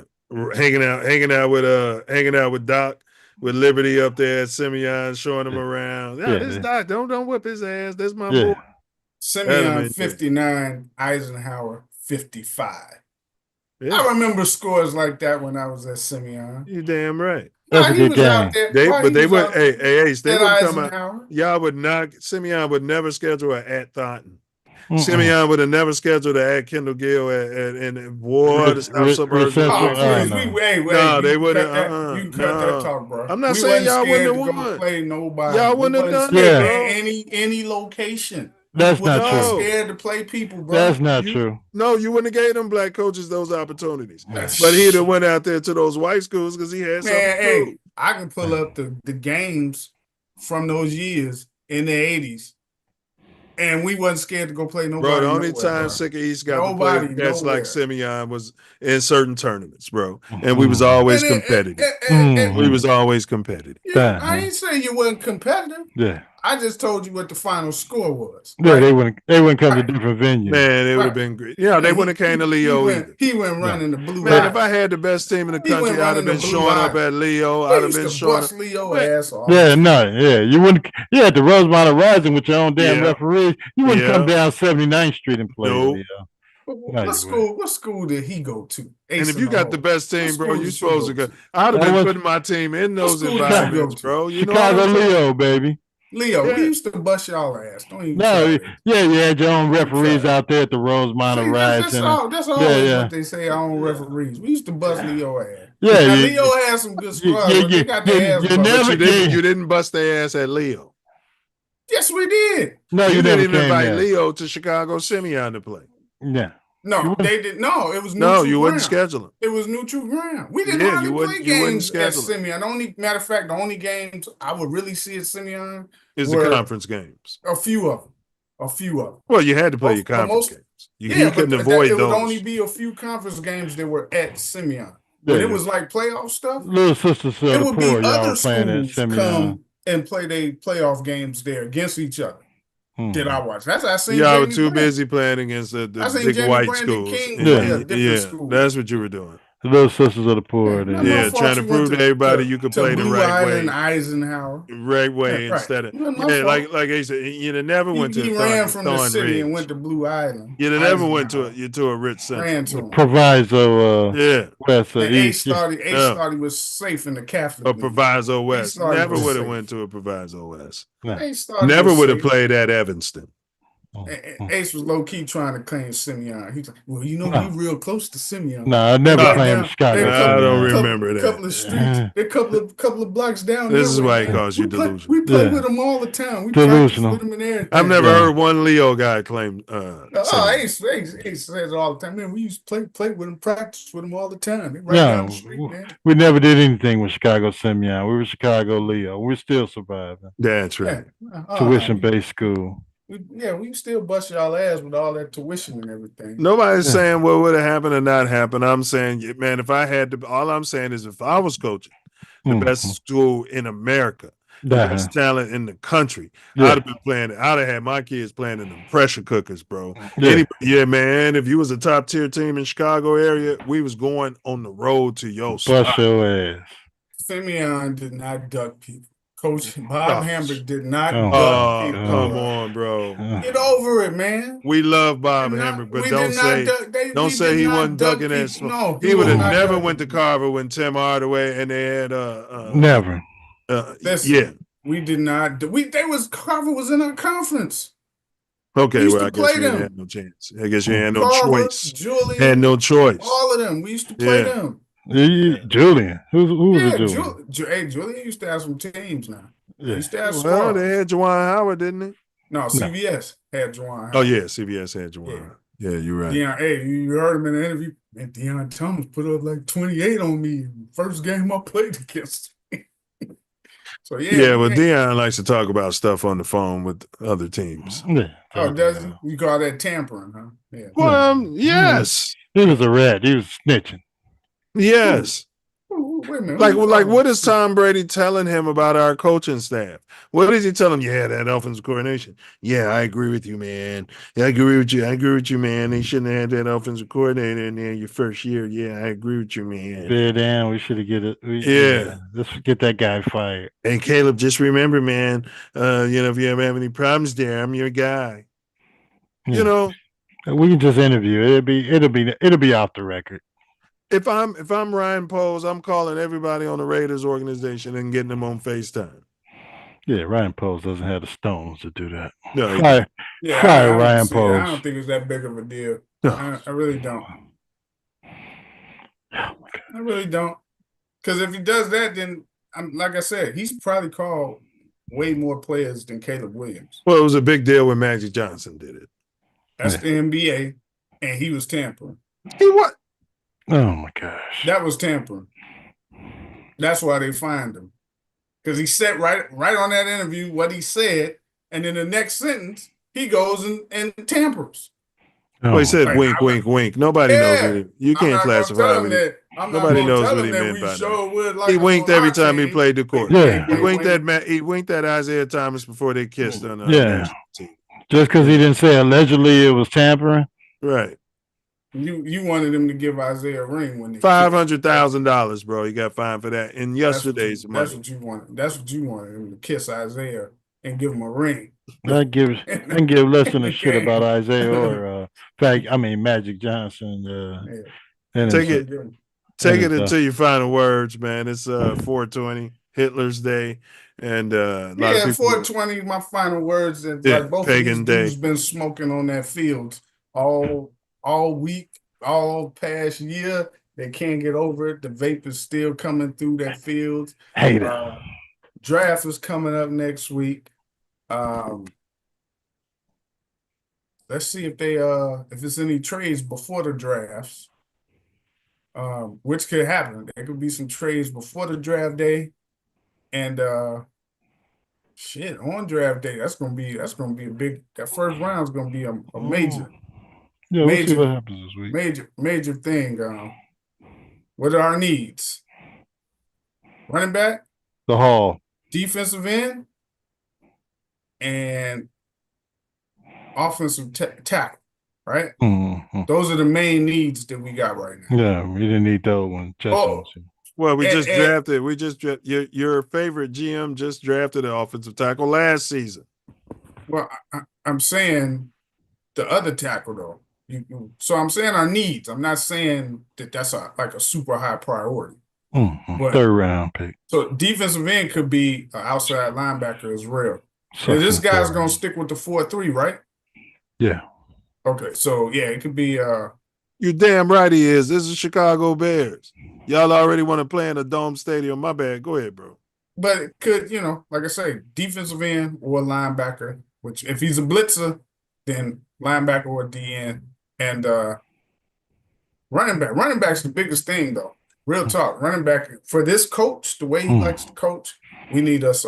And they said it could be the difference between the North Carolina guy and the Genty dude. Yeah. Said it could be the difference between who went last year. And what Gibbs, about safety though? Jabari Gibbs, and I forget who the other running back was. Ryan Poles got rid of Dave Montgomery. No, what was the running back that got drafted before Jabari Gibbs last year? Was it the Brees? Gibbs was 2 years ago, wasn't it? Well, Brees Hall or Brees Hall, yeah. Or the one in Atlanta. It was one of them two. And so, but they saying that could be the difference. What about safety though, man? You got a banged up Brisker and you got a aging potential Hall of Famer at safety. I want some hard hitters, man. We'll definitely get a safety. Get a poor and stupid guy out of Penn State. Yeah, we need somebody poor and we stupid. can definitely get a safety with one of them number 2 picks. So it's really like we got 3 number 1s. Really, if we don't do any trades, we got 3 number 1 picks. We would have had 3 number 1s had we done the Hall and kept Justin Fields. Yeah. And on that note, I'm going to end my thing because you guys are still smoking on that field, y'all. So I'm going to holler next week. I'm out. We'll see you, Drive. Yeah. I'm out.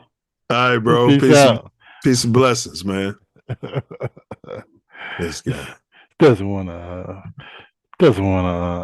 FGB or F Ryan Poles, and we could have damn had 2 number 1 draft picks or maybe 2 number 1 draft picks last year if we would have traded the damn draft pick that they took to take this generational quarterback that needs all this damn help that you're looking for the next 5 or 6 damn drafts. And 2 number 1s for next year that you could have used 1 for this year to move up and keep nabbing dogs.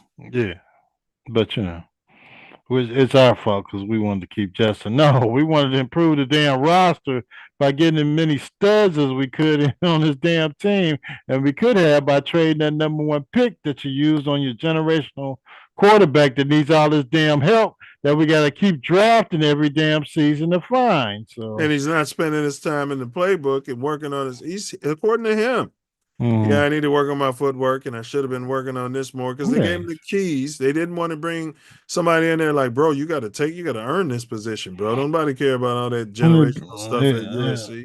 They brought him right in and put a C on his chest and told you how generational he was, and he didn't need to earn his position as quarterback because we're going to give him the keys to the car. Keys to the Cadillac, and he can figure everything out, and we can just throw everything at him, and he knows everything, and he's the greatest quarterback, and we won 5 when he should have been carrying the games. Luggage, and he should have been carrying the luggage and washing the jock straps. Yeah, and that's what happens traditionally for NFL teams. But yes, if you have that quarterback that is special, like Patrick Mahomes, who had to sit out for a season before he played. Or if you had and Michael Jordan carried the bags. Walter Payton carried the bags, bro.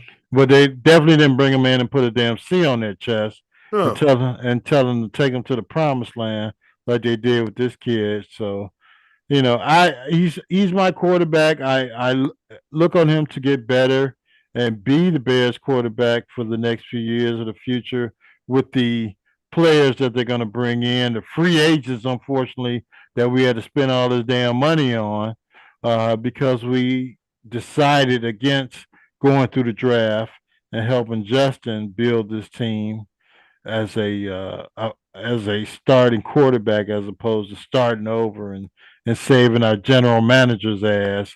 And now you got Diesel saying that he saved his ass by drafting a new quarterback.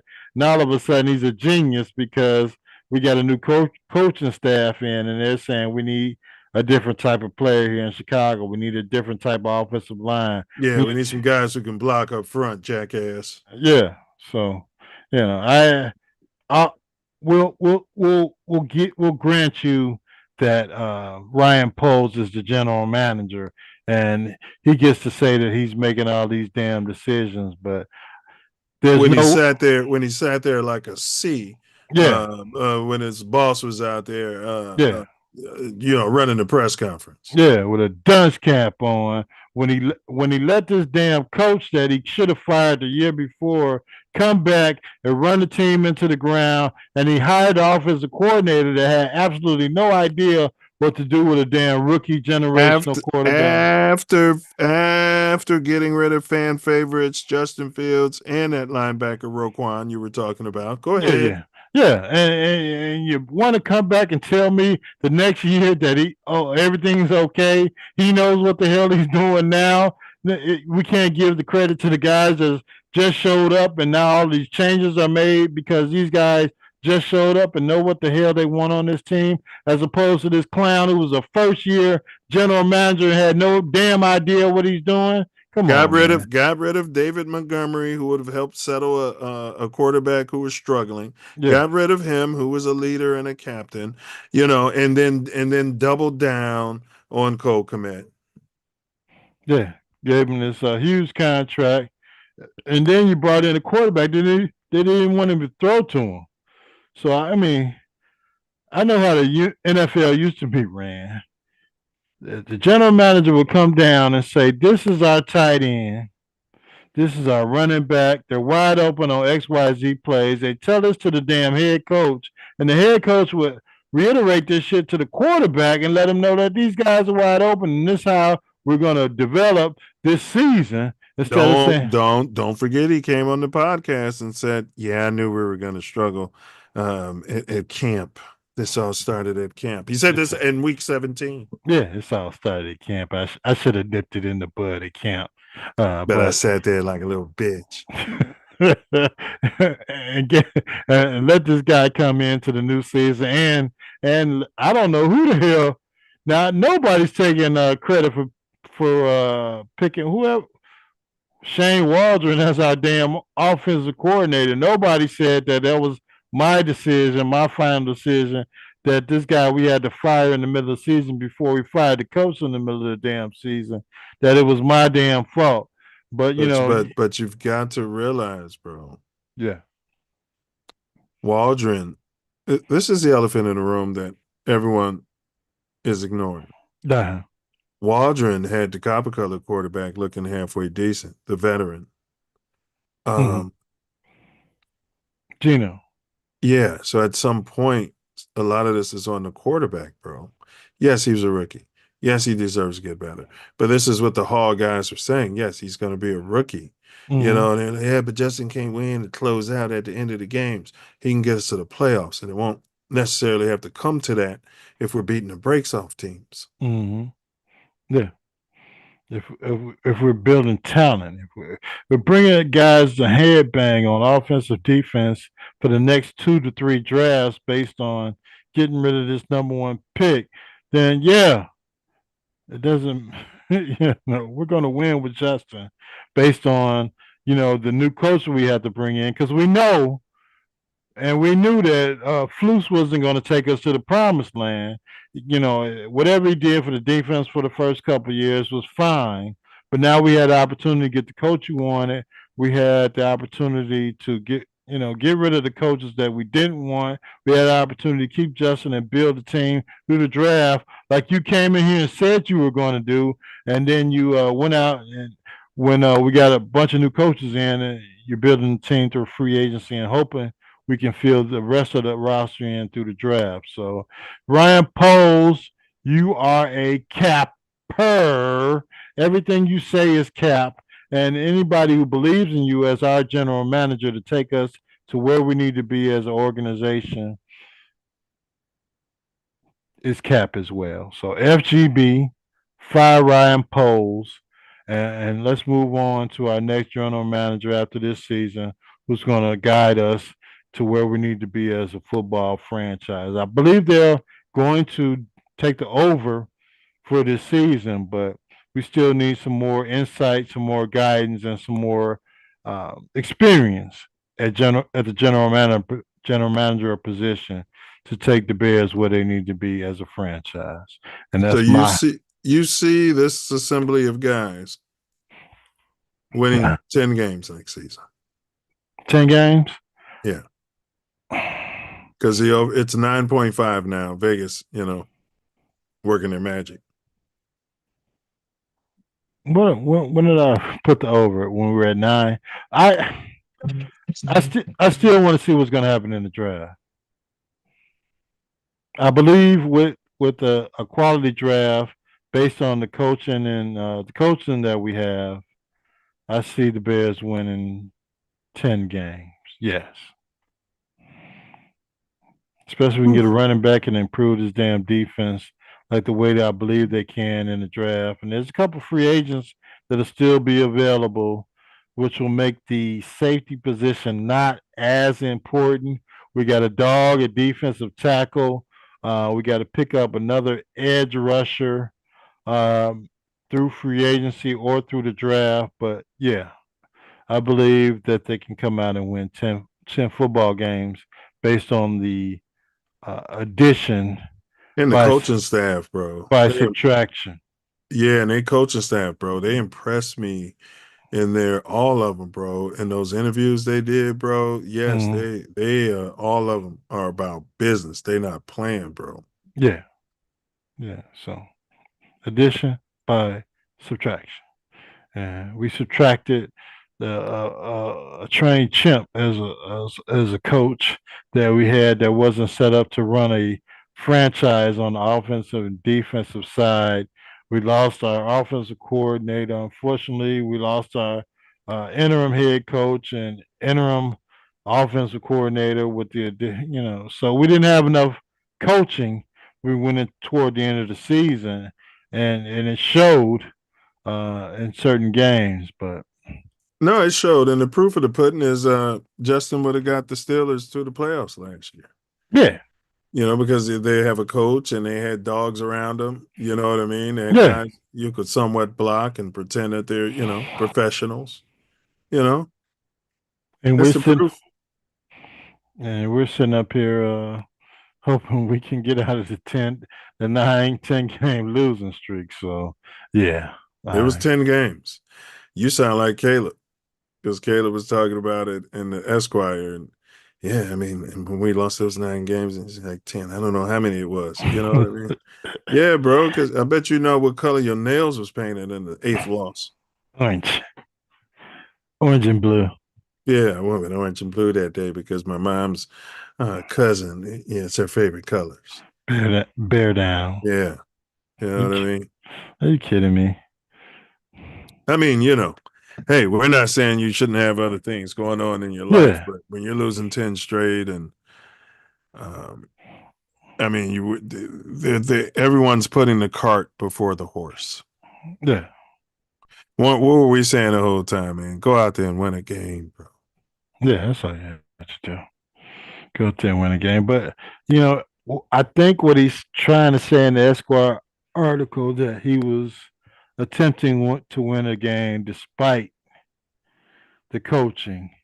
And, that's what we were saying in years past. Justin was trying to win games. Trying to make plays. Yes. Yeah. Despite the coaching and the strategy and the game plans that were put in front of him. Yes. And if we would have moved on from Flus.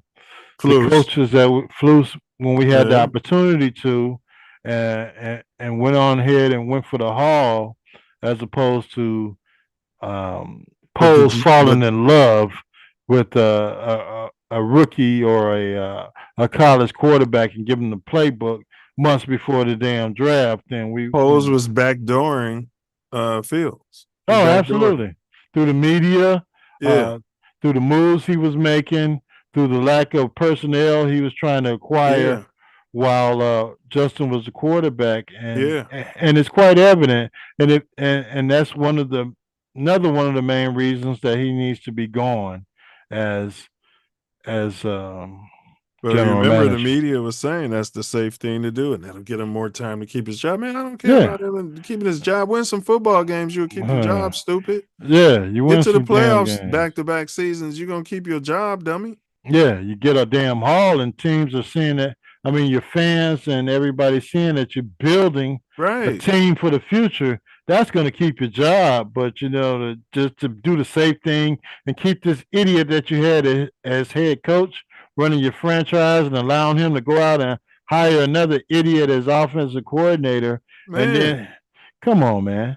That's a sign of weakness. And if that's your MO as a general manager, fire Ryan Poles. Yeah, I'm sitting there. I'm telling you and Brother Wordsmith, you guys are on my team to do the draft. Mm-hmm. And I'm telling you guys, sometimes you got to ignore the predictions and the outside noise. What the fuck is he talking about? What is he talking about? This guy's a stud, man. We need him in there.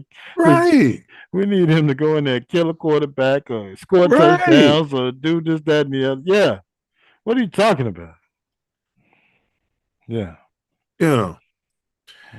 Yeah, man. Yeah. All right, man. Well, what a dynamic mix of topics we tackled today, y'all. From Tampa, Brady, insight to the burgeoning Chicago State University's football program, NFL draft buzz, NBA playoffs, and the ongoing free Carmelo Anthony movement. As we've explored, these narratives are not just about spots. They reveal deeper themes of legacy, community, growth, and the intersection of culture and politics. Is Brady grooming Williams, or is he mentoring Williams? Can this ripple through the next generation of owners and athletes, setting a tone for tampering both on and off the field? We've delved into how Chicago State is redefining its place in the collegiate sports world and how the NFL draft shapes the future of professional football in our Bears. Beyond that, movements like Free Carmelo Anthony remind us of the power of advocacy and connection in sports. Sports aren't just games. They're stories that weave together people, ideas, and the fabric of the United States. Thanks for joining us on this journey. Let's keep the conversation going and continue to uncover the layers beneath the headlines out there. Until next time, keep the passion alive and these conversations going. We appreciate your support and enthusiasm for this pod. If you have any more questions or need further information, feel free to ask. Stay tuned. Stay passionate. And as always, bear down. And until next time, Ace. FGB. And fire Ryan Poles. You gonna fire Ryan? All right, good. That's what I want to hear. Hey. That's what he wants to hear. Listen, I just pulled one of your cards. What is going on here? There we go. Yeah, thank you, King. I'm gonna rip the knobs off. Yeah, rip the knobs right off. All right, let's see here. Hey man, how about those Cubs though, bro? First place, baby. You know what I'm saying? Yeah, they're beating the brakes off teams. Hopefully they can keep it going. The pitching staff keeps going, and they keep their offense going. But yeah, shout out to the Cubs. Unfortunately, we're watching some young baseball over here on the South Side. We're trying to develop a team that can contend maybe middle of the season, end of the season. We'll see. Yeah, but it's tough. It's tough, man. I be talking to these Dodger fans out here, and I'm like, man, when they gonna get dude on the hill? Oh, that's okay. They're taking their time with him and blah. Hey, man, listen, man, he got that contract because he could do both. Nah, I mean they're winning and blah. No, we're gonna have to renegotiate his tender. Nah, he might not even pitch this year. But they're like he's selling jerseys and all that. Yeah, that's true. He is though, bro. He is. He's mega bucks. Still though, if I'm working for the organization, hey, look, buddy, you told us we were getting Babe Ruth. You know what I mean? We're getting Babe Ruth when he was flabby and couldn't pitch no more. Was just up there farting at the plate. Pickup's Babe Ruth. You know what I mean? That's all I'm saying, bro. They disagree with me, but I'm like, no, you got that $1 billion deal. Because we were going to have you slotted in at DH, and you was going to be able to pitch 200, 300 innings a season. Yeah, no hurry for that. You're coming off a World Series. We'll see what we can do this year. And if that was a Pookie, they'd be renegotiating this tender, and they'd be all over sports radio. Yeah, they're watching his family and have his family. See, this guy had and he claims that his interpreter. If I was black, I'd have an interpreter like on Sanford and Son when the black guy used to was interpreting for the white guy. He said that's cool, man. Yeah, I walk around with that guy, just for shits and giggles. Pay him about $85,000 a year. You know what I mean? Yeah. You know what I mean? Yeah, take supplements, Mama King. But come on, man. They're coming off a World Series. They won the chip. Yeah, you sound like these Dodger fans. Is this what else do you want? I want this guy on the hill. It's been 2.5 years. We're paying you. We gave you that big deal based on you being a Cy Young Award pitcher and being a 40 home run and 50 steals a game. That's why we're paying you all this money. If you can't do 50% of it, then we're going to have to renegotiate your tender. And you sullied the hallowed Dodgers name, the prestigious name, with your gambling allegations. But nobody's talking about it. Yeah, we swept that up under the rug. It was the interpreter's fault. Yeah. And he'll pitch in the second half of the season. Okay. We'll see. We're taking our time. Hey, he's not going to pitch at all. I'd have him out there closing. You know what I mean? This guy would be closing every game, bro. We'd be up 10 10 innings. Paying this guy $1 billion. I'll be looking at him. I'll be on it down there, man. If y'all don't get this motherfucker, I don't care about him. You know, he's not drop dead gorgeous. If he don't get his ass out there and work. It's LA, you got plenty of money. Man, y'all better get him out there. The coach, we're up 20 runs. He better get out there and pitch. He's got plenty. It's LA, man. It's the Dodgers. Just coming off a chip. We got plenty of money. Come back when he's ready. Take your time. Take your You sound time. like all these Dodgers fans, Take and that's your why time. that's why your Sox are losing 1 million games this season. You got this Right. laissez-faire attitude. Yeah, we don't have any. Play in a shit old stadium. I don't have any talent on here on the south side. I'm running out there, whatever rookie and bum and AAA player I can out there to try and get a hit. So yeah, I'm talking from a position of strength in LA. Sound like these guys. Say that guy. Get that kid on the bumper, renegotiate his tender. All right. That's what they do to John Morant. Yeah, they don't do that in the MLB. You know what I mean? And plus, he's drop dead gorgeous. Yeah, he's got a whole nation from the behind east. Yeah. Yeah, they got an army. Takes a nation of 1 million of them to hold us back. Hold us back. All right, y'all. You find yourself sliding through South Central LA. Oh man, that Woody's is smelling kind of good. Hey, butterfly. Yeah, get the sauce on the side. Sides is fine. Big ups Woody's. You might be on the south side. Hey, what happened to tourist flavors? Nigga ran into it. Didn't have no insurance? Nah. Man, I used to like those sandwiches. That olive oil, buttery oil they used to put on it. Oh. It's home and no insurance, baby. Hit and run, no insurance. Yeah, right there on Stony. Yeah. You better. Watch your back. Check your 6. Check your blind spot. For sure. Use that lane change assist. Guard your grill. Mouthpiece included. TATN. Knuckle up. Better guard your grill. TATN. Don't forget to. Don't forget it, baby. And don't forget to. Don't forget it, baby. Like, share, subscribe. And don't forget to bring your mouthpiece. Pull up next week. They ain't got them. They ain't got no mouthpiece. Ain't got it. That's why they don't pull up. Fagin all Fagans. FGV. Fire Ryan Pole. Free the guys. Free all the guys. Free Kills.